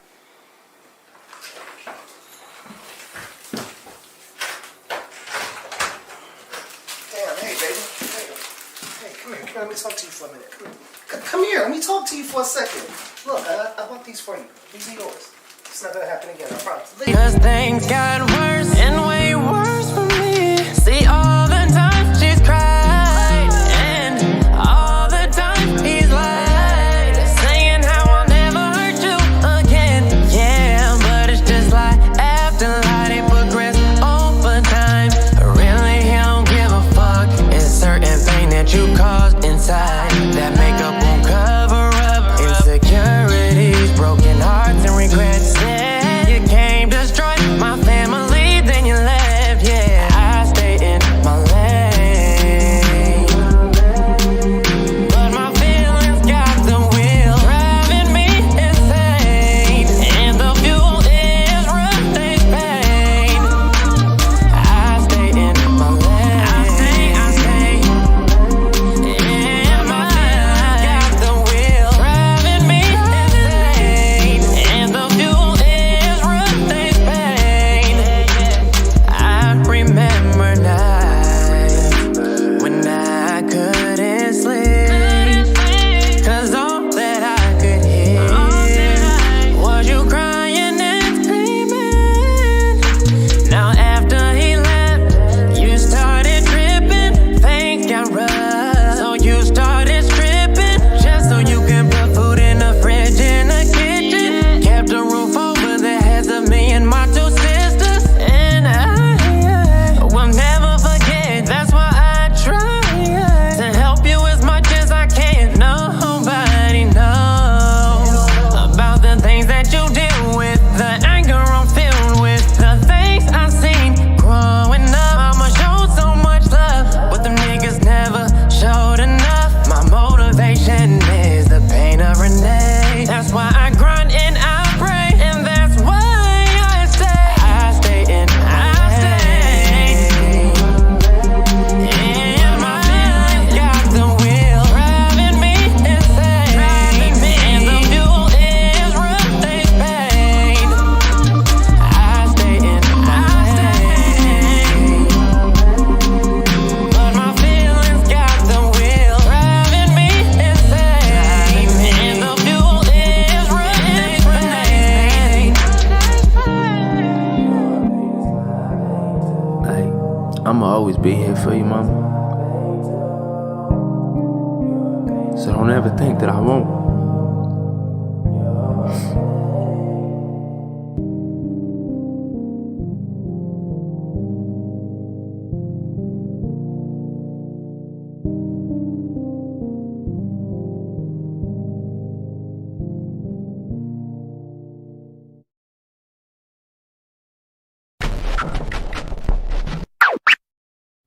Watching someone endure an abusive situation can be difficult under any circumstances, and it is not always clear how best to respond when you see the warning signs of abuse.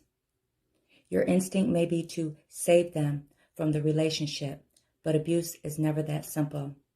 There are many ways that abuse appears, and there are many reasons why people stay in an abusive situation. Understanding how power and control operates and the content of abuse and how to shift the power back to those affected by domestic violence is some of the most important ways to support survivors in your life. Hi, I'm Renee Lynn Gonzalez, and those are the words from the National Domestic Violence Hotline website. And as a way to support others, I am a survivor. And a part of that is from the support of others I received. And if you know someone who is in need of help, support them by following those words and start by giving them this info. The National Domestic Violence Hotline, 1-800-779-SAFE. That's 1-800-779-SAFE. Or you can visit the website and chat with a live advocate at www.thehotline.org. Thank you and God bless. I just don't understand. What is your problem? Like, for real, like, No. What's your problem? Where are you I going? don't know, but what's your problem? Where are you I don't going? understand what. Where are you going?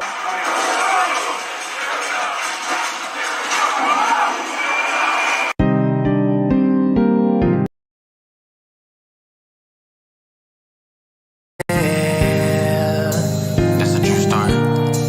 Now I was only 8 years old the first time I seen my mama get slapped by a man. It's like a bad dream stuck on repeat.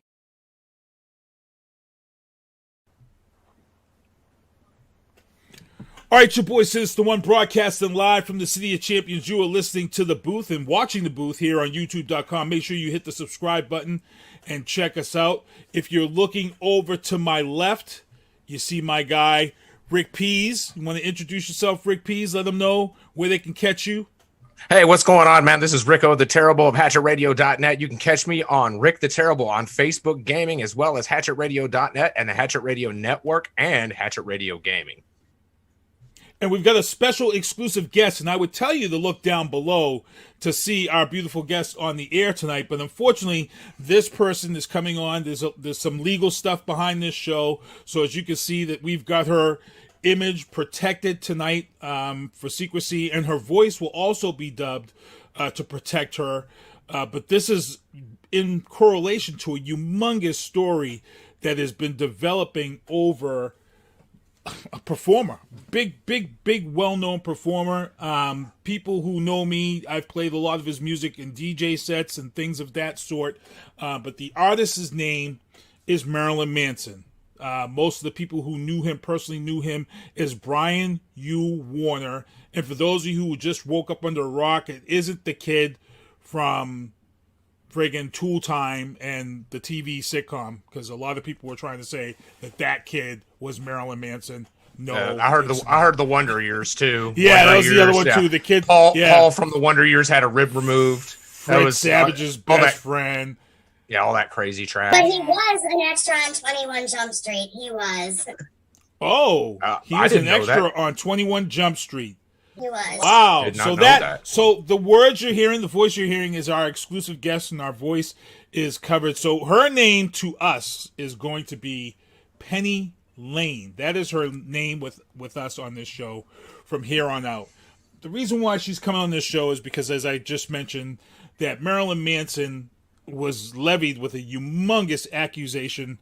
Evan Rachel Wood, who you guys know from Westwood and Frozen 2, she came out this past week, and leveled about this whole relationship that her and him entered at the age of, she was 17 and he was like, I think he was like 38, and they would. Actually, if I can interject for a minute. Mm-hmm. So, Miss Rachel Wood has been speaking out, but hadn't named her accuser for about the last 2 years. She testified in front of Congress to pass the Phoenix Act. I was actually in the process of driving cross country for a gig I was doing, and had to pull over the car because her story is eerily similar to mine. And I literally had to pull over the car and stop and take a moment because I knew when she was speaking who she was speaking of. And so, yeah. The scary thing about this is that the person, you know, it seems like this may be even an MO of this person to do the things that he does. So if you guys have been sleeping under a rock, we are talking about Marilyn Manson. And this story has broke, and it hasn't slowed down. It hasn't slowed down at all. Wes Borland, who you guys know from Limp Bizkit, he had actually left Limp Bizkit. He's the guitarist from Limp Bizkit. He left in 2008 and joined Marilyn Manson's band and tour. They had an actual falling out, and 2010 he left that band and he went right back to Limp Bizkit. But Wes Borland came out earlier this week. He had nothing nice. Nothing nice. You know, and he actually joined to replace a person who Manson himself had physically abused, and the person had had enough and walked off. Like, there's a long history. Manson for years has told the public and shown the public exactly who he is. And like my PTSD counselor told me, because yes, I've been in therapy for this, my abuse counselor told me, when people show you who they are, when they tell you who you are, you have to believe them. We believe victims. And when he's throwing these big tantrums on stage, been so high and drunk he couldn't pull his pants up, had to be carried off, had to be given oxygen, physically abused band members. Jon Stewart used to have a music show. It lasted one episode. And I don't even know if that episode aired. You can look this up online. Manson literally got mad at him and set fire to his whole soundstage. Manson has shown you who he is over the years, guys. He really has. Craziness. And on top of this Wes Borland story, 2 hours before we started to do this show, 2 hours, Trent Reznor has issued a statement, and they were good buddies. They were good friends.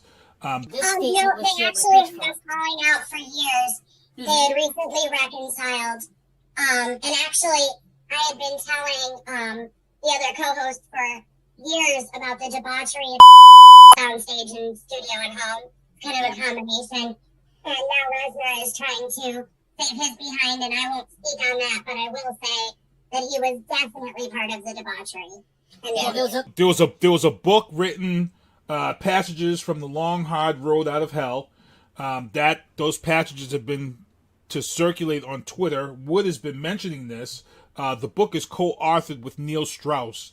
And it's crazy. I'm going to let Rick jump in here, and give some of his conversation here while we're on here as we open the show. Honestly, I've been speaking with Penny on a personal basis for over 2 years now, and just to hear the things that have gone on. Now, me personally, I am into the BDSM lifestyle, but there's and we've had many discussions about this. There's a certain time, place, and feeling for certain things. And the things that I've heard not only from Penny, but also from, reading from the other victims are a no-go in the bedroom. Not at all. You never cut. And especially not in front of other people and when it's not expected. And that's what we're talking about here is the fact that this is always done in a group setting in an unexpected manner with several witnesses that don't want to partake in this. These aren't parties. These aren't BDSM kink rooms. This isn't like Fat Life. This is literally Manson will come out and start the debauchery, and everybody is expected to play along because he's Manson. And, I literally shed tears when this story broke because for years I've been sharing my accounts with people closest to me, not publicly. And I always feel like there's this element of, wow, that's a wild story. I wonder if they believe me or not.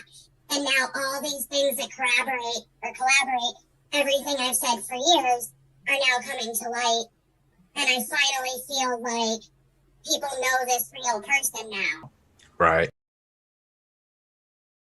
Honestly, when when the news broke and, me and you had the discussion, I posted the link, you had a complete and utter meltdown, and with all, good reasoning, because, this type of stuff brings up those old feelings and rehashes all of that violent, mistreatment that you had. And along with the other ladies. Talking about like a dating relationship, you're talking about Manson and I went back and forth as friends for years. And when I get in a new partnership and things would fall south, he'd find a way to suck me back in. And this went on since 1995 when I was 15 years old. And now I absolutely must state, Manson did not seek me out. I was a very obsessed 14-year-old, and we'll get into how that happened in a bit. But I was a very obsessed 14-year-old the first time I heard his music. I traced down his circles. He was playing it. I managed to get close to everybody close to him. I was literally a stalker. I'm not going to deny it. I've grown from that. He did not seek me out. I sought him out. There were not terms like grooming or compliant victim back then. You either slept with a minor or you didn't. Manson did not sleep with me until I was 18. And what's very chilling about it is at one point he had told me when I was about 15 or 16, well, I can't predict the future. I might hate you at 18. I don't know who you're going to grow into. I'm not going to commit to agreeing to date you because I could hate you. Last year when the Onision story broke and it came out that Onision said to some news source about Sarah, I'm not a fortune teller. We're not dating right now. Who can say what will be in the future? And I broke down in tears and I literally realized that I was groomed. And even if there weren't terms like that and it wasn't against the law back then, it still does apply. Right. It crucified for me, not necessarily. Just getting it out there. No, and it's understandable because those are sociopathic behaviors that most sociopaths will follow. You know what I'm saying? Especially narcissistic sociopaths. It's just been proven that they'll repeat their actions over and over again until they feel that they get it right. And it's an art to them. Yeah, and then there's also the law of escalating paraphilia. For those that don't know, a paraphilia is any deviant sexual behavior or pattern. It's like serial killers. They don't start out intending to groom and sleeping with someone the second they turn 18. There's someone like me, because I was before Dita, I was before Evan Rachel, I was before all these other people. And so with me, it was just starting. I wasn't burned the way Evan Rachel was. I definitely bear cuts and scars all over my body from sexual deviance. But he wasn't to the level that he then got with Dita and then Evan Rachel and who knows who else. Those aren't my stories to tell. Right. But I 100% believe Evan Rachel. My first cell phone was provided by him. And I have certain family members that, witnessed behaviors. My family and I don't really speak anymore because of Manson, ironically. So I wish some of them were here to speak today and tell what they saw. And what happened there. He provided my first cell phone, and suddenly, kind of like Edward Cullen in Twilight, to make a bad joke, he'd show up wherever I was and rescue me at the last second. And I always thought it was this big romantic thing, but it was really gaining total control, isolating me from my family. There were orders. When he went on tour and I was left in our townhouse, there were orders for, by the time I had to order a pizza, it had to go through basically 6 people. Pizza was cold. Couldn't even walk my dog on my own. Had to have someone do that. Thought, okay, this is just rock star life. I'm just a kid. I'm not even 21 at this point. And so I just think this is rock star life. This is the way it is. And this is the downside to having all the cool experiences and memories as opposed to normal life. So this is just the way it is to me. And the reality is, it isn't. He was playing that up because I was naive, because I didn't know any better, because I was a quote-unquote commoner. So he played that side up to make sure he had total 100 absolute control. My mom literally used to say, I make all these plans with you, and he knows that, and the second he calls, you go running. It's not even worth making plans with you anymore. So he was literally, to the detriment of my home and family life, cutting me off from everybody. And I already didn't have the greatest childhood in a lot of ways to begin with. And so he literally played on that I wouldn't see the difference between healthy and unhealthy. Right, and that's typically what a sociopath will do is they'll literally put a wedge between you, your friends, and your family, and of course they've got the golden ticket that's going to make you happy. And when they yank that golden ticket away, you're suffering yourself, so you're taking it out on your family, Penny, or the victims are taking it out, or survivors are taking it out on their families as well. Right, because some of us don't know how to act once we're in a healthy relationship. I will freely admit that I have been in PTSD and CBT and DBT training for years to try to cope with everything I went through. he would repeatedly call me and tell me he was going to kill himself. He'd be driving around, parked outside my work or my house, talking about what random drugs he's doing and how he hopes he, quote unquote, effing overdoses because I'm not there to help him anymore. And breaking up my partnerships, because that's the other thing. Once you've dated Marilyn Manson, what does a normal everyday person, when you try to have a normal life, think of your relationship? They see this person as this big media sensation that they can't compare to. And so you find yourself losing people and you go, well, you know what? Screw it. Everyday people aren't going to date me now. Might as well go back to him.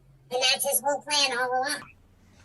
Yeah, it's kind of like having somebody in a, you know, like a hand of cards. You know, you don't really want to toss that card away. You know, you toss away the ones that are, you know, that are faulty, you know, but you're trying to find that perfect deck. And that's what a lot of abusers will do. They'll run the block basically, you know, and have a handful of gals that they're doing this with, and it's very unfortunate because these survivors out there, they're just, you know, they're lost in the sauce, and 9 out of 10 times nobody wants to listen to them. Nobody believes them. Oh no, you never slept with so and so. You know, you never did that. Oh, you know, there's no proof. Well, see, and that's the wild part to me. People would come up to me and go, "Oh my God, you're so and so. You know Marilyn Manson, right?" And they'd always be like, "Can I ask you a question?" And I'd be like, "God, here we go. Number one, no surgeon is going to remove your ribs, especially for that purpose. Number two, no, he was not on the Wonder Years. He was an extra on 21 Jump Street. What else can I help you with? Like, oh, so how much of his book is true?" In the beginning of his book, he literally states, if you read the excerpt, and I have a first edition signed by him somewhere around here, but if you read the beginning, he says that all the characters are his responsibility and some of them are composites. I am actually built into the character he calls so I'm actually in the book. And he actually acknowledged that when he autographed my first edition copy. And he would be such a dick. He'd get strung out on drugs. He'd run around whatever place I was living, whether it was mine or not. He'd sign walls and be like, "Well, fuck you. Now your wall's worth $1 million. Shut up about the damages." You know, like all these little things that compile to make this person. And the reality is, the sad fact is, he himself was basically abused. He says right in his book that his grandfather was into bestiality and that he didn't bother to hide his own paraphilias. So Manson and his cousin, I almost said his cousin's real name for a minute. So Manson and his cousin, yeah, that would have been bad. So Manson and his cousin, from an early age, were exposed to this disgusting behavior. And then where's the outlet? If you haven't grown up as a normal teenage boy being like, "Ooh, boobs," and instead it's, "Wow, this girl is banging a horse," where do you go from there? That's already not your garden variety experience. I'm not saying anything that he did is right by any means, but you have to look at what he had to grow up with, what he had to deal with. And I mean, just being, and I'll bring this out, you know, just for my, you know, just for comic relief, but, you know, I mean, it's just like being you know, an average person. At first, you know, regular porn, you know, fits you, but then you go start looking at, you know, interracial porn, and then you're looking at man, woman, and then you're looking at, you know, like the worst things that you could ever possibly see on camera, because you're just like. But where do you go when you're 11 years old, screwing around looking for random crap in a basement? That's cool, playing pirate and detective like they were. Boom, bestiality. Boom, amputee fetish. Boom, this, boom, that. And it's not even just normal, "Oh, those are boobs." Because you're talking about like the late 60s, early 70s here. Yeah. So like, you're talking about like, there was nothing normal. This wasn't the age of the internet where you stumble upon it. This was, everything was very hush-hush. That sort of stuff wouldn't have been sold even in adult stores. It would have been very taboo. And here's Manson and his cousin, who was a year or two younger than him. Boom, bestiality. Nothing's normal after that. You've been exposed, you've been sullied, and you're stuck with those images. And I think that's important to talk about. Right, and that's the one thing that like NBC had brought up on their newscast, was the fact that he'd been telling us this all along, you know, through his music, through his writings, you know, through his actions on stage and in public, was that, you know, he's just one screwed up individual. You know, and I try to tell people the same thing. Like, I'm a nice dude, but I'm not that good of a person. You know what I'm saying? Well, and here's the thing too: if he were broke do you think he would have had a chance to abuse me and these other women? No, I would have never met him. It's just like the old joke about 50 Shades of Grey. It's romantic because he's a multi-billionaire. If he lived in a trailer, it would be an NBC Dateline. Like, you know, it's all about presentation, placement. When I first got with him, you're looking at someone that was just getting that fame, just getting that power, just harnessing who they were as a person. And he wasn't even mature as an adult at the point which that was given to him. Right. I mean, you've seen some of the old pictures I have of him. Exactly. They were kind of shocking, you know, and I'm not going to mention what they were, but they were kind of shocking because we can be right. We're not showing the photos. He was a Ren Fair nerd. Yeah. A D&D player. Which, in the book. Yeah, right. Which I was kind of in shock. I was like, wow, I've never, would never have suspected to seeing that side of him. But, at the same time, when you get that stardom and you're immature about it, you tend to form a God complex. And, you're the end all be all alpha and omega in your own little universe. And it's funny because he literally called himself Omega and the Mechanical Animals at one point. Yeah, and superstar, who do you think, you know what I mean? Who do you think you are? If you haven't had a chance to develop and grow, learn the value of a dollar, you came from nothing, and then all of a sudden every door in the world is open to you because you're this big shot rock star who's, as he put it, bigger than Satan. Obviously, there's a God complex happening there. Absolutely. Right. And again, that all folds into the narcissism and the sociopathic behavior that he has been displaying over the many, many years. I don't know that it's that. Honestly, I've been with him. So there's a classic story that I usually tell people. I think I've told you before. We were getting ready to go somewhere. And he was in the bathroom doing his makeup. I was all ready to go. I was sitting there like kind of salty that he took longer than I did to get ready. And he says, hey, I'm overdosing. And I almost said my own name for a minute. He said, hey, honey, I'm overdosing. And I was like, what? No, you're not overdosing. He goes, oh, correction, you're right. He dumps out a big thing of face powder, what I thought was face powder, pours it out, sticks a straw in it, proceeds to snack up half of it, and then says, you know what, now I'm overdosing. And so, I had to get into the hospital. I didn't know if this person I loved was going to live or die. He's laying in the bed. Doctors are in my face. At one point, I had written a book, which, in light of all of this, I will not be releasing because we don't need that. But, and there were key family members that since they no longer speak to me, I was having to re-edit, parts of the book anyways because they were unhappy with their portrayals. And so there's a lot to it. But I'm sitting there and this doctor's in my face screaming at me like I'm the addict. Meanwhile, his PR team is screaming at me that I better not be talking to anybody about it. I literally was not allowed photos. I was not allowed any type of evidence. And you have to remember, the internet did not really exist back then. It was in its infancy. So it's like you couldn't just Google and find out who knew who. You had to be verified through different stories. My business partner says that's one of the ways I know you're telling the truth. Because there's a story about how you'll occasionally hear him referred to as by his team, and that's actually because of me. I was like, and they call him because he was complaining about everything on the tour rider, and it kind of stuck. And my friend was like, and that's how I know that you did these things that you say you did, not that I ever doubted you.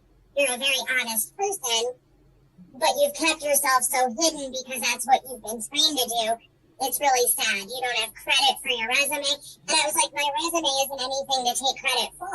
He would be really nasty to me, and we'd get in a fight, and then he would do something sus, which I see as sus now, but I didn't back then. Like, hey, I'm toying with this script, will you read it for me? Boom, now it's on a DVD or a song or whatever. And it's my voice that I didn't agree to, and I didn't sign anything on, because I thought we were just playtesting a script. You know what I mean? Aspects of my personal life have ended up in music videos. And I think it's because I was the one he could sucker back in for the longest. And so I'm the one that used to tend to take the most of it. And thank goodness I managed to up my station in life. I have a really good partner. I have a really good home life. partner understands that this was part of my past life and that this is not an ongoing thing. There are aspects where he still may get involved later, but that it's not something that I'm doing on purpose.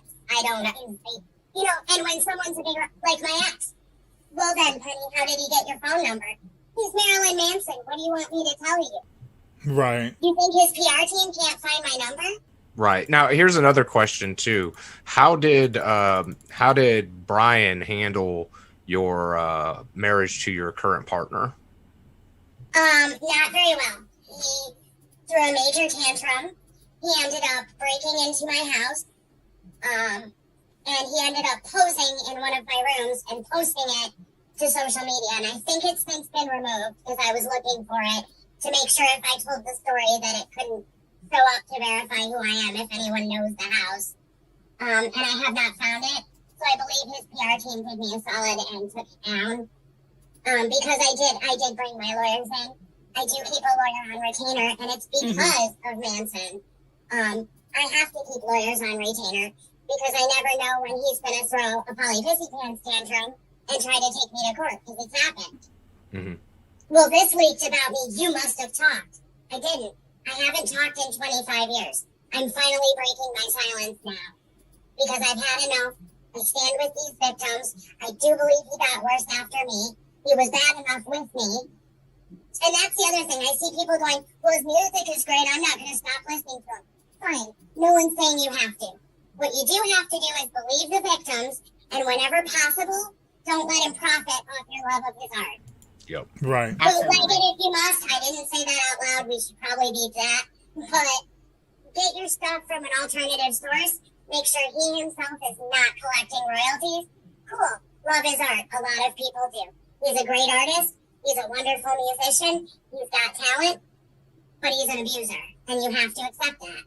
Yeah, absolutely. Well, and the crazy thing is you can't even bootleg it now because everybody now, when you put your music out there, the codes are embedded in. So you have to do like everybody's doing with R. Kelly. You just pretty much have to not play their music so they don't get that revenue. They don't get those streams, which is why a lot of radio stations and stuff are just pulling the R. Kelly library right from their playlist. Look,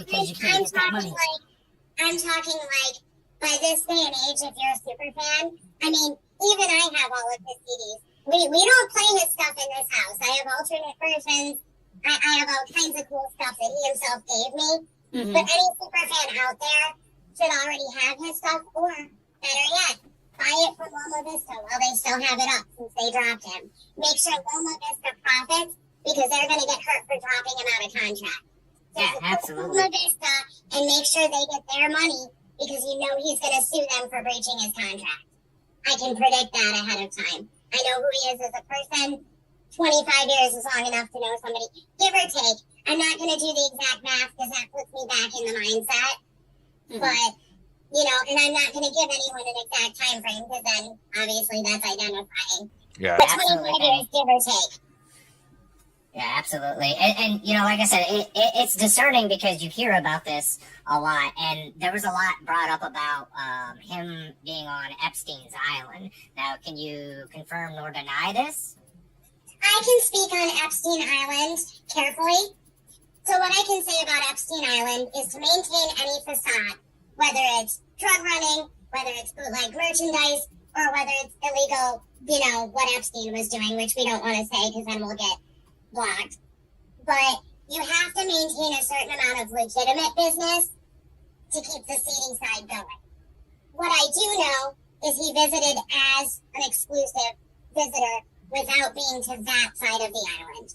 Because I know it was divided, and I know he was there on vacation with a few others I'm not going to name, who are starting to speak out about him, we'll say that. So there was a vacation side where the abuse wasn't taking place. All gross, still gross to be there, but if he didn't know that was going on and was just a visiting guest for vacation, you can't really lump him in with that. I'm all for tearing him down, but for the right reasons. No, you have every absolute reason to tear him down. After all, you're a survivor. He is definitely not a Paletto. Let's say that. Oh, completely. He's definitely not a Paletto. We're just gonna mix up the verbiage so that the algorithm doesn't pick it up. Like, Yeah. So here's another thing too. I know with the late breaking news and stuff like that, how has this affected you on social media? I've stayed off social media. The number of outpourings from friends and family that I've told stories to for years. Well, can you comment on this? Can you comment on that? Nope.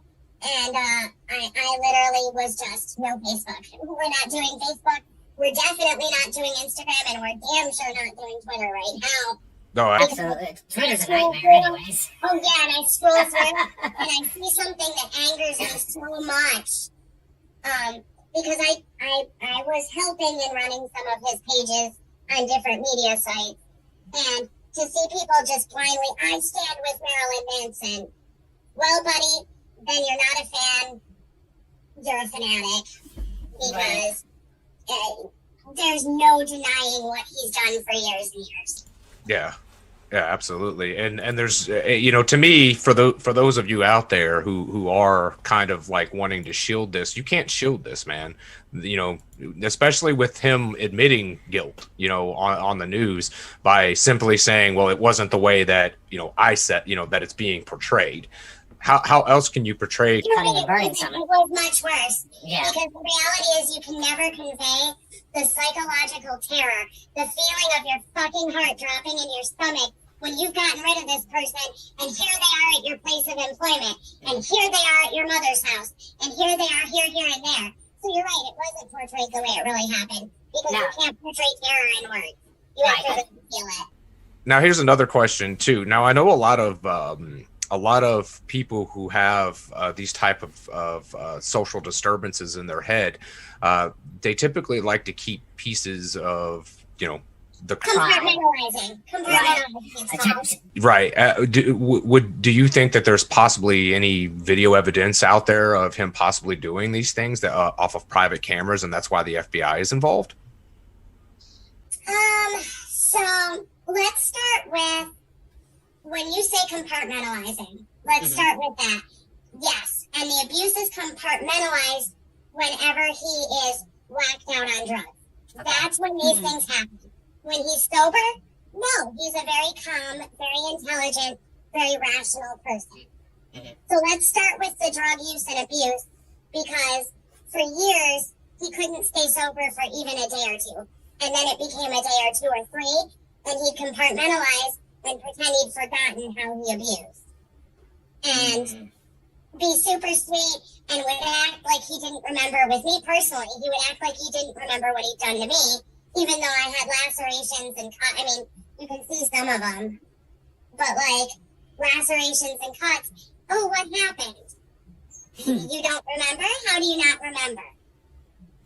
Now, do I think there's video evidence? Yes. His own music videos. He has, without his victims' consent, been torturing them. I know it happened to Evan Rachel, and I can't speak on more than that for obvious reasons. But the video where he's got Evan Rachel tied up, and her mouth is bloodied, and she's in a closet, and I'm not going to say the video name because I don't want to give it views, but I know that that is real. I know that that was really him abusing her.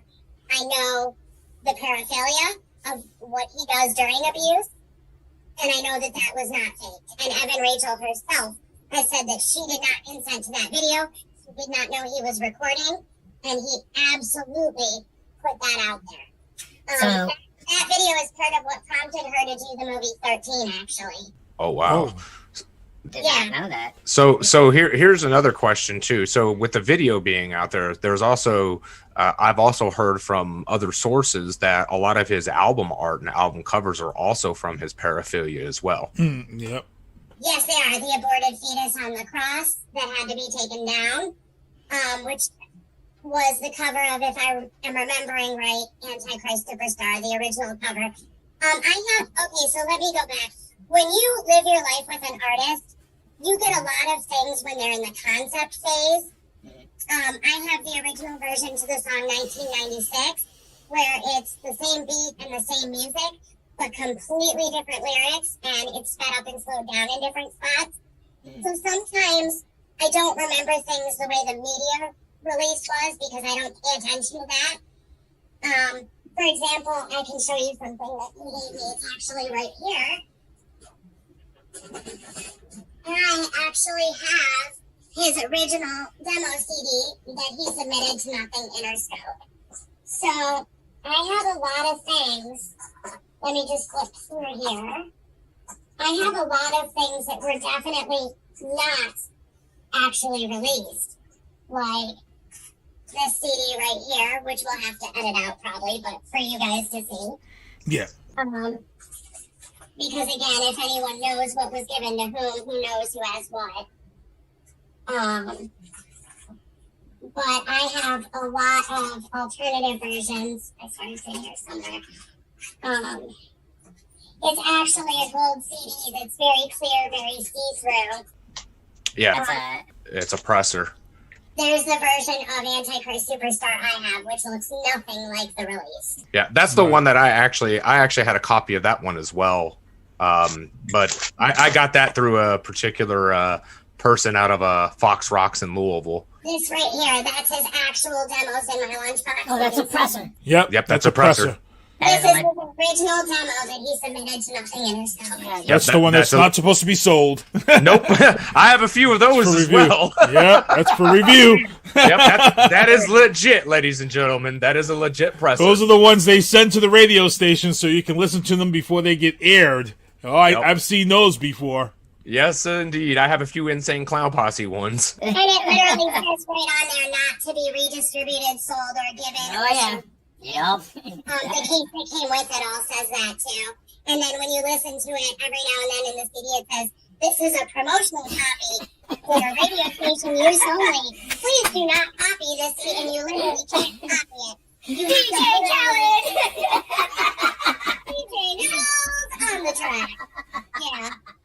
DJ Noodles.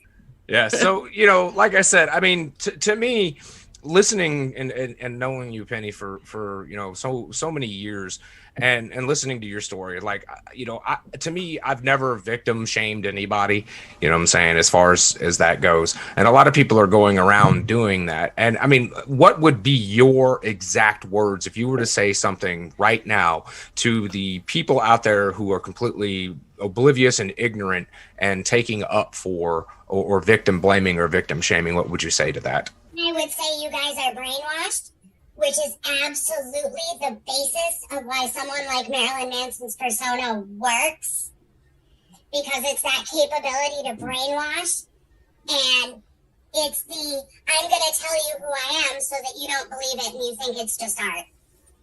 And so you guys that don't believe he did these things, you are absolutely brainwashed, and God forbid this ever happened to you. You wouldn't even know what to do with yourself. Be grateful that those of us that have been through it are as strong as we are. Right. I've always said this. Yeah. I've always said this to people. It's like, look, man, that's somebody's daughter. And what if that happened to your daughter? How would you take this? Yeah. And they always say, I don't know, because it wouldn't. And it's like, but it could. It does happen. I think my mother thought, okay, so at 14 years old, I had a peer-to-peer counselor because I was a troubled kid, who gave me Manson's first cassette on cassette tape, literally. And I looked at my mother.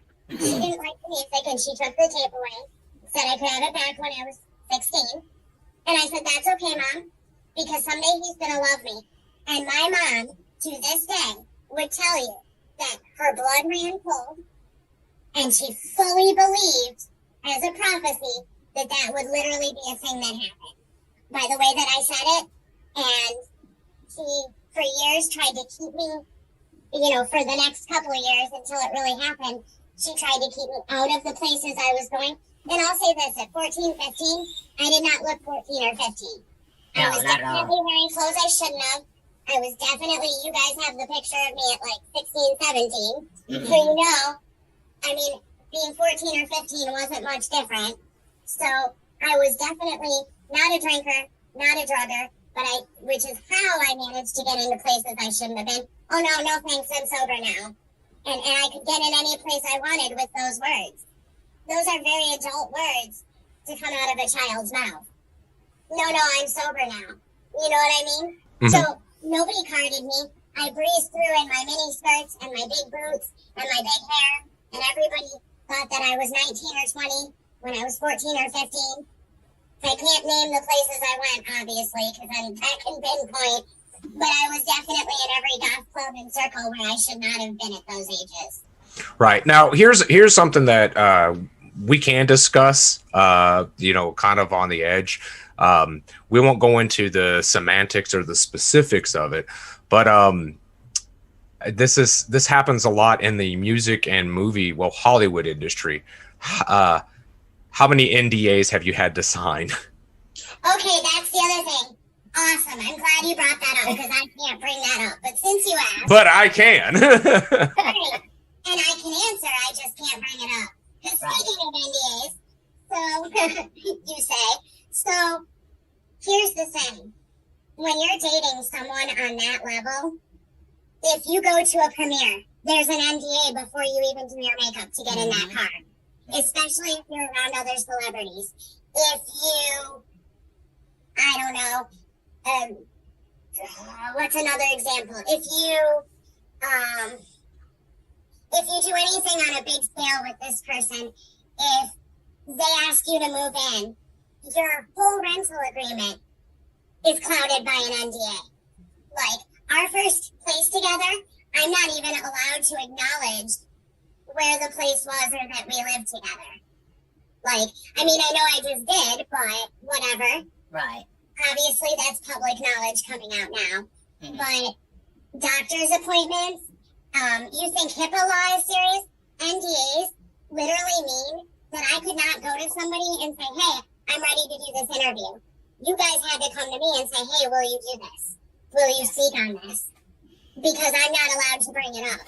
I'm literally not allowed. And when it came to the book I wrote, he made me write it as true fiction.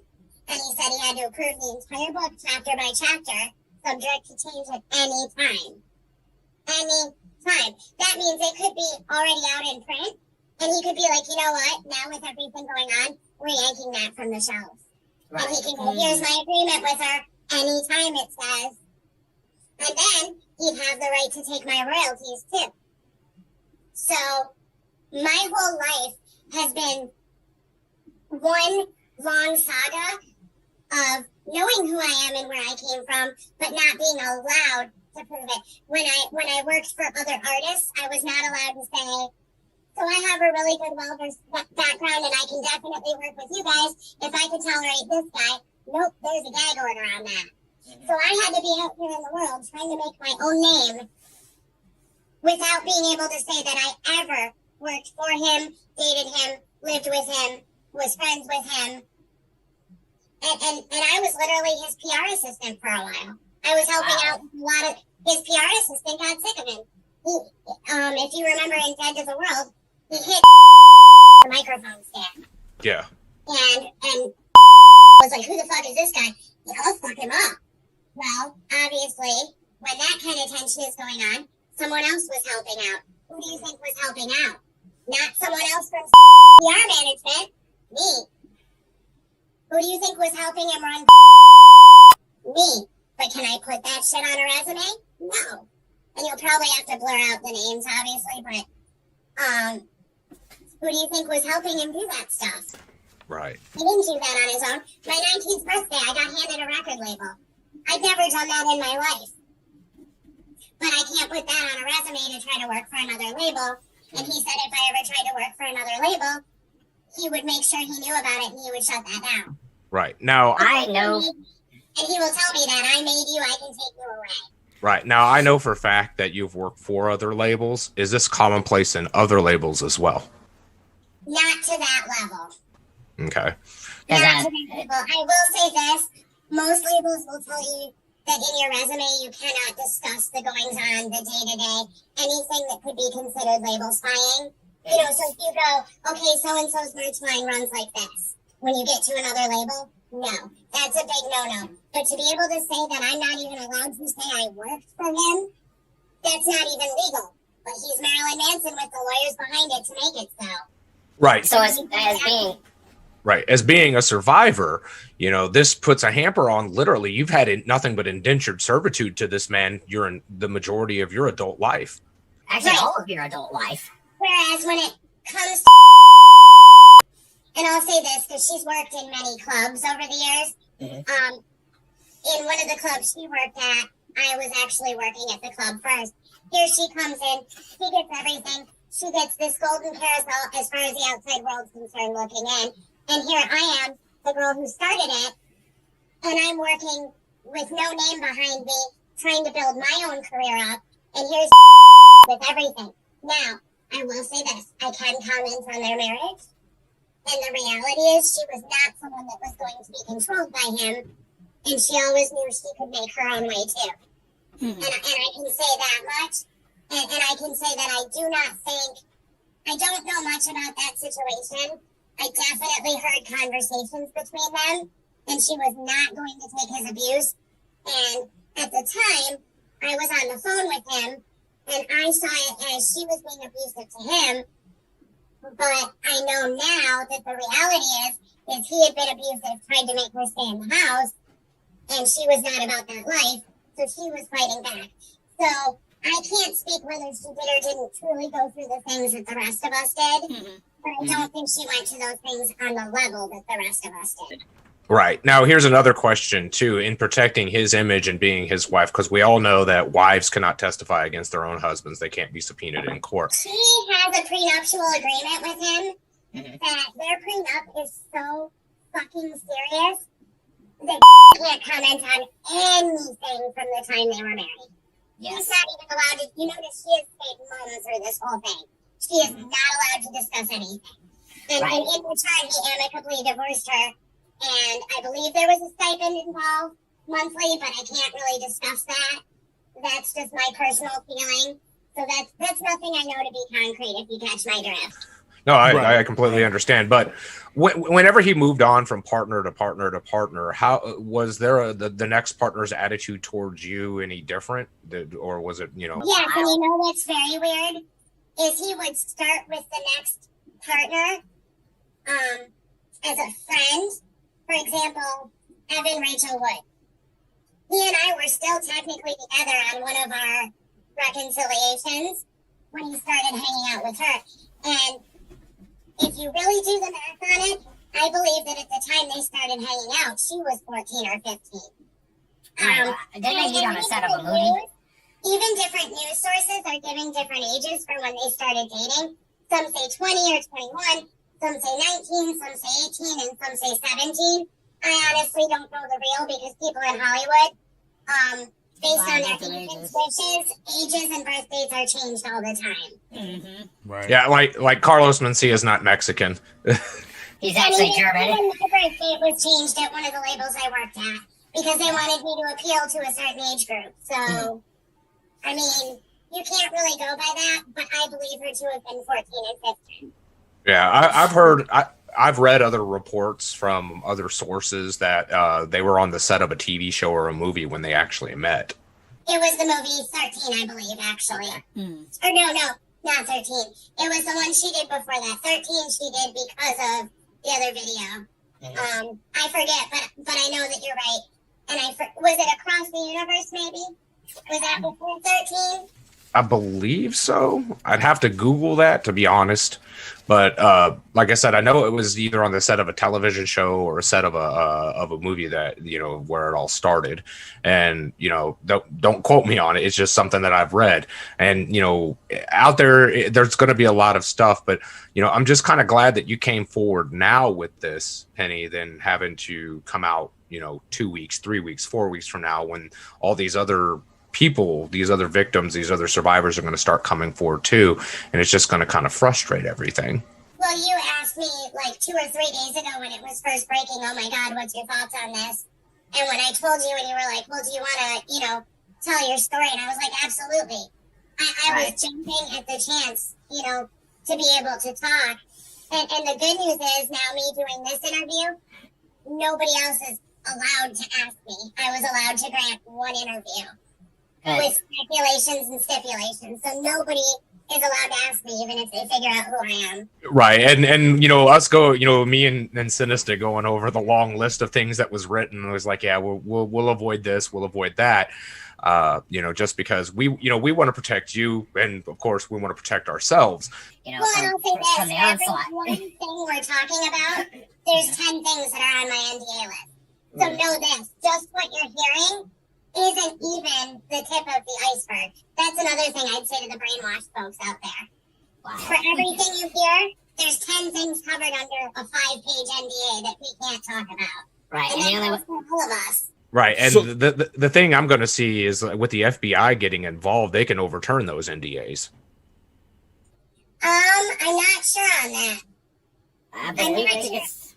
If they want to RICO him, they could definitely bring me in to see if I was the first, which I know I was, and if there was the law of similar transactions regarding transcending paraphilias or accelerating paraphilias. So the law of similar transactions is basically when Evan Rachel Wood is found to be honest and he is in trouble, because I guarantee you she's being honest, we're just going to put that out there. So when Evan Rachel Wood's story comes to light, that yes, she has told the 100% truth, here is the proof. I know she still has her old laptops, her old phones, and I can't speak much on that because that's not my story. But when it is found that Evan Rachel Wood is 100% telling the truth, then the FBI is allowed to say, okay, well, where did this start? And let's see if the law of similar transactions, meaning, did he do this to other people that we can bring into the case? So like, say someone's known for writing bad checks. They get away with $1 million in bad checks.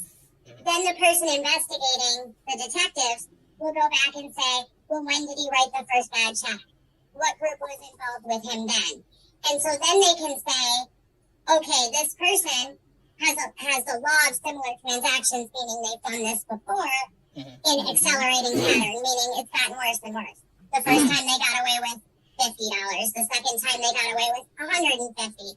Now they've gotten away with $1 million. But guess what? These other two cases in the beginning, those are now relevant. We're tacking them on, basically RICOing. Yeah, similar to like... That's why I said the MO, that whole MO aspect of this. He had an MO, and it shows, it's proven that he had a way that he did things. That's crazy. I have a question for you, Penny.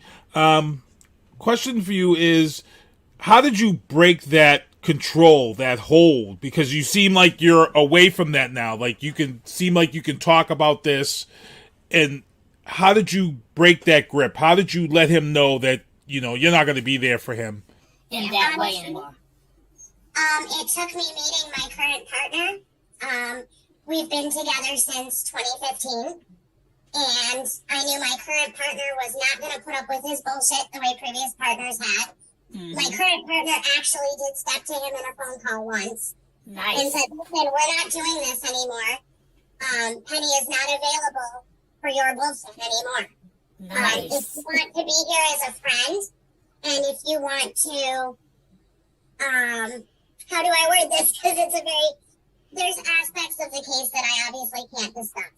So partner said, if you want to be around for certain aspects of the case that cannot be discussed, you're more than welcome to be around for those aspects. On these terms, this is what we're doing. We're not having this.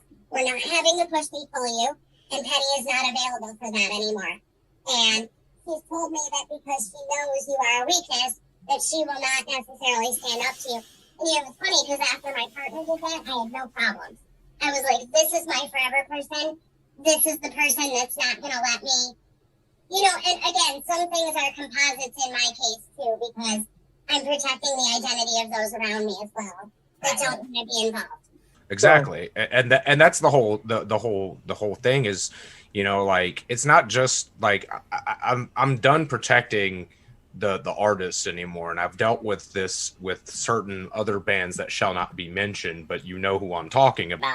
Yeah, I do. Certain bands from Detroit that are also as guilty as Manson is with their inhibitions, if you will. So, listening to the stuff that I've heard over the years and talking to some of the survivors from, a certain manager who liked to travel across country to Canada and pick up minors.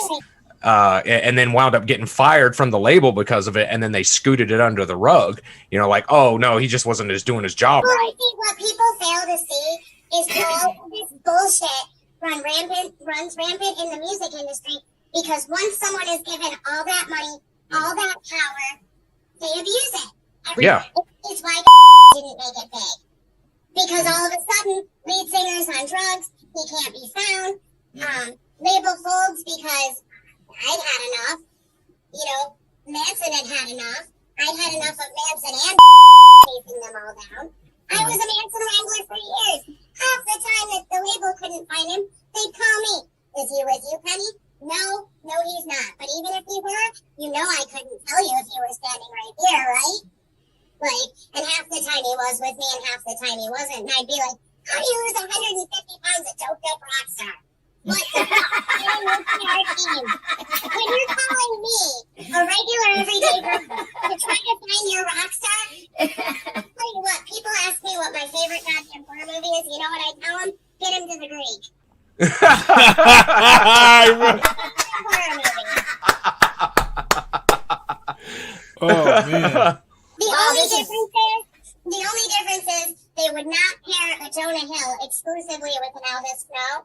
They would have someone senior who's still doing the folly that Jonah Hill does, but who's like a senior training a new guy. Yeah. But no, get him to the Greek all the way around. My favorite horror movie. I couldn't even watch that movie.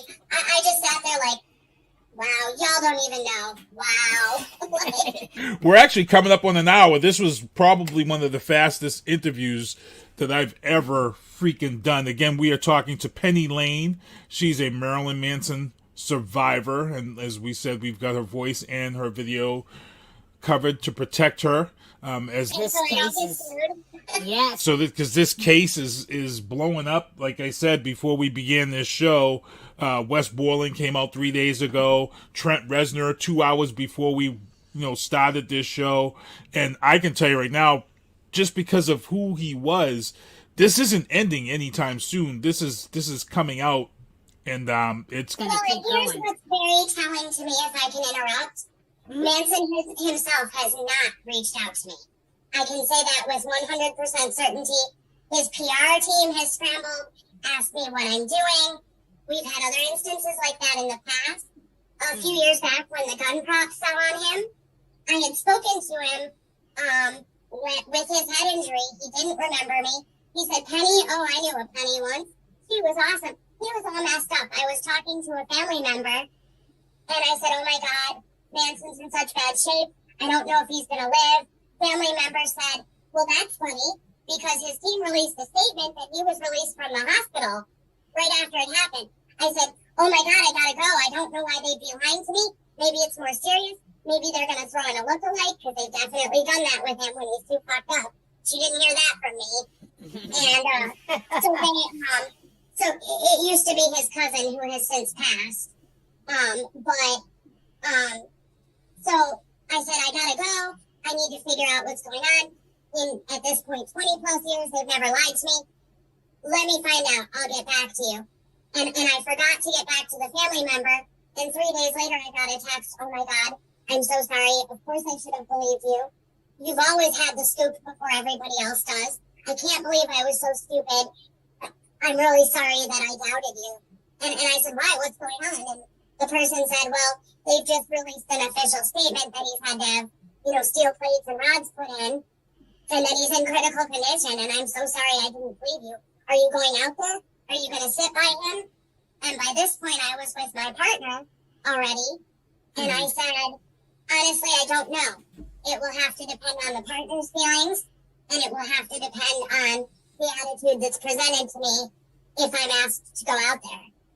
And in the end, we decided it wasn't good for his recovery with him not having remembered me, for me to go out there and to sit with him.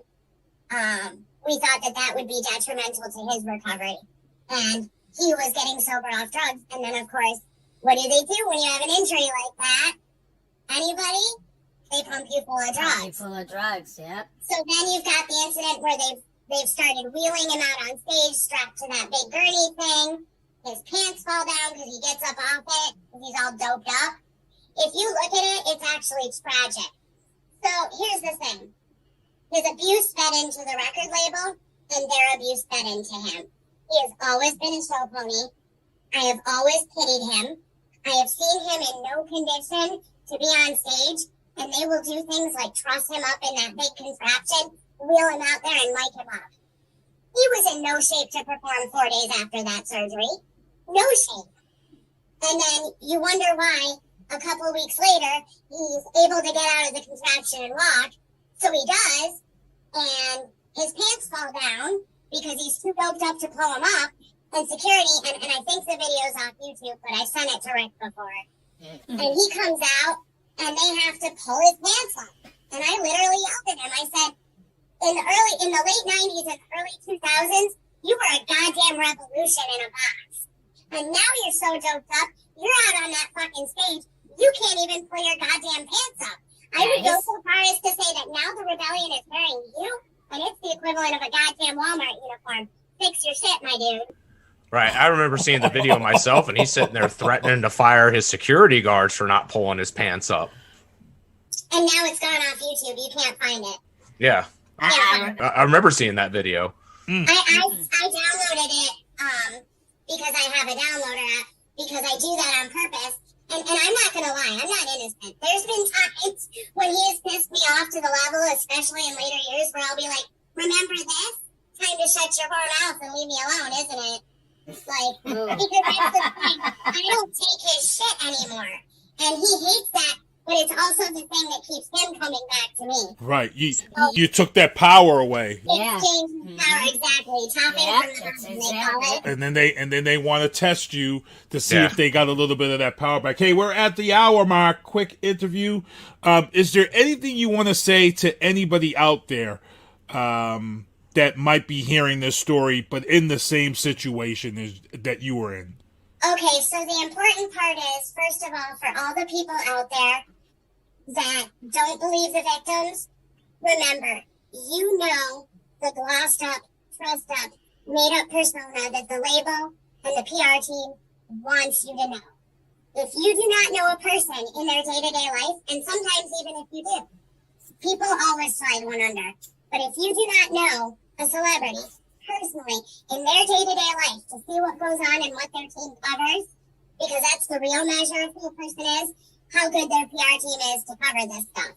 And when a PR team can't keep something under wraps, you know something serious has happened. Believe the victims every time. I understand it's come out Amber Heard was a liar. We don't judge cases altogether lump sum like that. There was still abuse going on, wasn't there?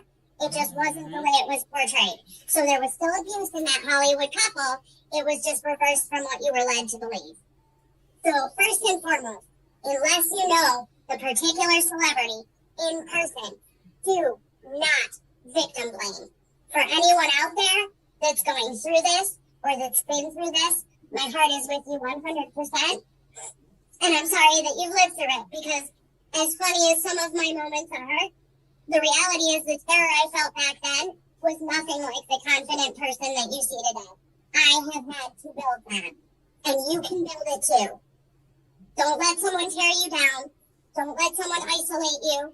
Listen to your friends when they tell you that they see red flags. And believe a person when they fucking tell you who they are and show you who they are. Fucking believe it and run. Please. She said, run. Take that. Run. That's you can't get any more basic than that. Run. Absolutely. Absolutely. Wow. Crazy. Don't let my story be yours. You can save yourself. You can do this. I had to leave with nothing. I had to live in homeless shelters. I had to build up to the person that you hear talking today. You can do it too. It's powerful. Yeah, there's not much I can add and say to that. I think that's one of the best. Yeah, I think that's the best note to even, I think, just to end it on, because we want to go out with people memorizing something that can help them and speaks to everybody. So I think that's, you can't get any better than that as far as a message. Yeah, no, and I really appreciate you for hitting us up and coming on this show, Penny. I just when Rick hit me up, and it was funny because I saw we have this little group chat for something else, and when I saw you posting in the chat, part of me was like, damn, she's really emotional about this story. And I was like, there's something different about this, because I've heard people talk about stuff and get into stories, but I said there's something different. And then when Rick hit me up and called me, I was like, Rick, I said, I kind of felt something was up. I says, because the way you was talking in the chat, I said, there's something there. And when Rick told me, he was like, damn, he's like, you figured it out. I was like, look, I paid attention to everything she was saying in the chat. I'm not... Well, like I said, I'm not here to play games. Yeah, and you've worked with people long enough that you can tell who's genuine and who has a real story versus what's... That's another key piece in the industry is we all go by word of mouth. We don't believe what we read on the internet. We don't believe what people say to us. It's what's collaborated and corroborated by different people's stories. Oh. And the funny thing is I had this conversation with my artist, Vienna Marie. We talked about this, the big difference about why these stories are big and why they blow up today and why we really didn't hear much about them years ago. The reason why we're seeing a lot of these stories today is because, unfortunately, the friggin' story sells and people are willing to pay for it. TMZ pays a ton of money for information like this and stories like this. Well, and then if I can interject, you've got the issue of back in 95, 96, you either slept with a minor or you didn't. Terms like grooming did not exist. Right. I was also kept very under wraps. I wasn't allowed to have photographs because he said, yeah, right, no one's going to believe I'm not banging you, Penny. No one's going to believe that. And the reality is, he was right. It was rampant back then. No one questioned it. And my right hand, you know, to God and everybody I've lost, he did not sleep with me until I was of age. He was definitely grooming. There was definitely signs of what would happen ahead to me. Key family members that aren't around anymore saw it. But he just wasn't sleeping with me. Right. Yeah. Built your trust. He built Absolutely. your trust by making you believe that he was keeping you sacred until that time, when really it was a power move. At the end of the day, that was just a crazy-ass power move, and it worked for him. And he was not only grooming me to be, you know, sacred and trust him, but he was also grooming me to be his partner in crime. And there's a lot to that. But basically, when people idolize Joker and Harley Quinn, I've lived that life.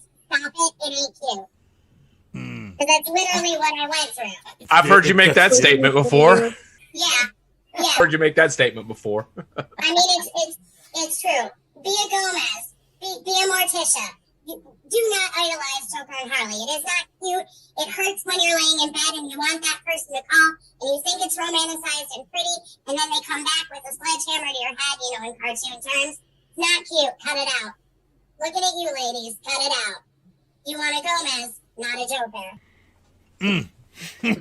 I think we just end on that note. Woo! Yes, good stuff, absolutely. Penny, thank you for coming on this show. It's a special edition of The Booth.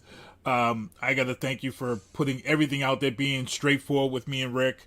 Rick, man, it's been good stuff. Always. I appreciate you guys having me and letting me get my story out. It's been 25 plus years of hell for me.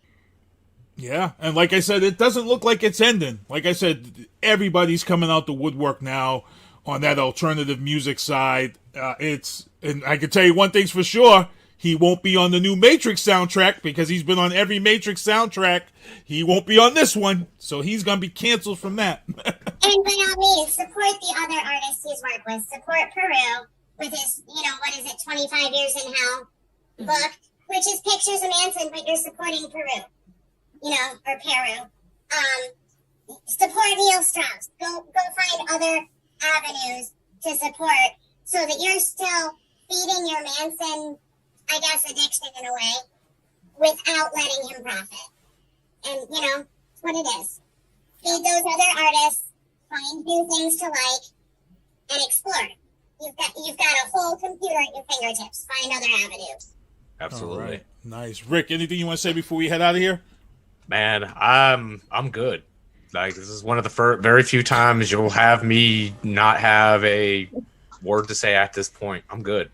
We have rendered him speechless. We have rendered him speechless. Yeah, Yep. like I said, I think what you closed out with is just the best way to end this one. So, hey, everybody, I want to thank everybody for tuning in to this special edition of The Booth here on Hoobazoo.com and HatchetRadio.com. This is a Sinister One Productions event. It's great stuff. Again, I have to thank Penny Lane for coming on here. And your partner, look, before we get out of here, I do have to say props to your partner for being that guy to finally stand up and build you up to get you away from somebody like that. Because, to be honest, he could have been just like every other person and said, I'm not standing up to this dude. He's bigger than me. And he brought him down. So I'm pretty sure when that happened for you, that really sent the message to him also. It changed the whole course of my entire existence. I'm pretty sure it did. Anyone else at this point.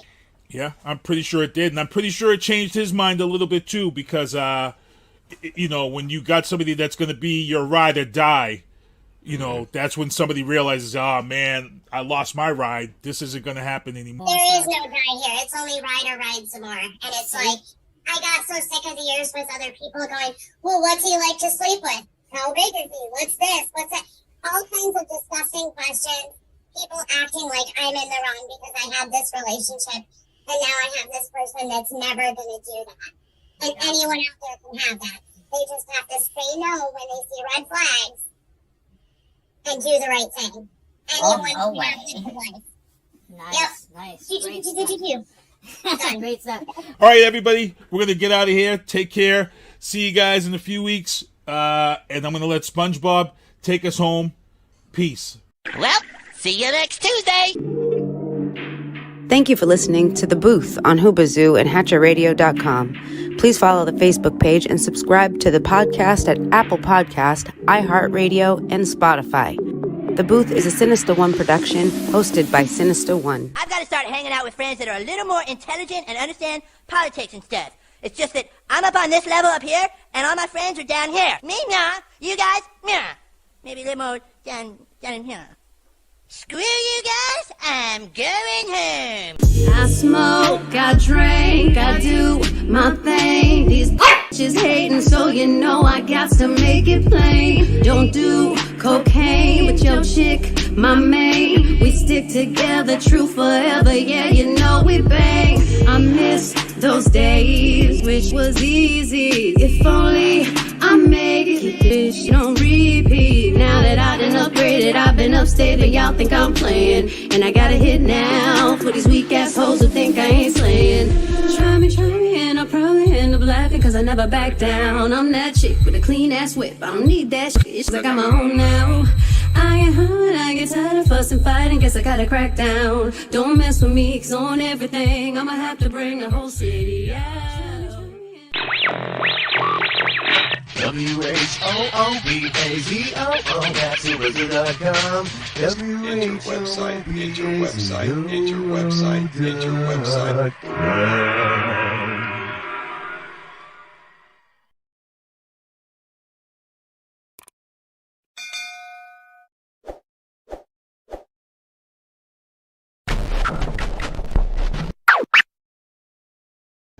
Watching someone endure an abusive situation can be difficult under any circumstances. And it's not always clear how best to respond when you see the warning signs of abuse. Your instinct may be to save them from the relationship, but abuse is never that simple. There are many ways that abuse can appear. And there are many reasons why people stay in abusive relationships and situations. Understanding how power and control operate in the content of abuse and how to shift power back to those affected by domestic violence are some of the most important ways to support survivors in your life. Hi, my name is Beryl G. And those words are from the National Domestic Violence Hotline website. As a way to support others, I am a survivor. And a part of that is from the support of others. I received it. And if you know someone who is in need of help, support them by following those words and start by giving them this info. The National Domestic Violence Hotline is 1-800-779-SAFE. That's 1-800-779-SAFE. Or they can visit the website and chat with a live advocate at www.thehotline.org. Thank you.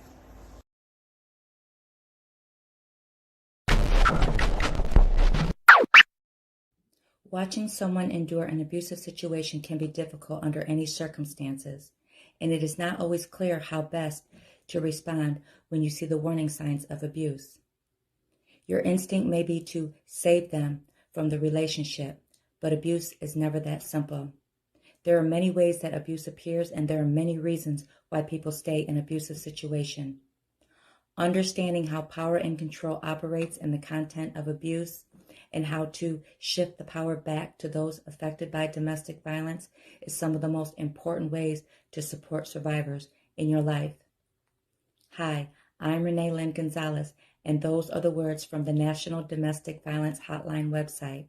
And as a way to support others, I am a survivor. And a part of that is from the support of others I received. And if you know someone who is in need of help, support them by following those words and start by giving them this info. The National Domestic Violence Hotline, 1-800-779-SAFE. That's 1-800-779-SAFE. Or you can visit the website and chat with a live advocate at www.thehotline.org. Thank you and God bless.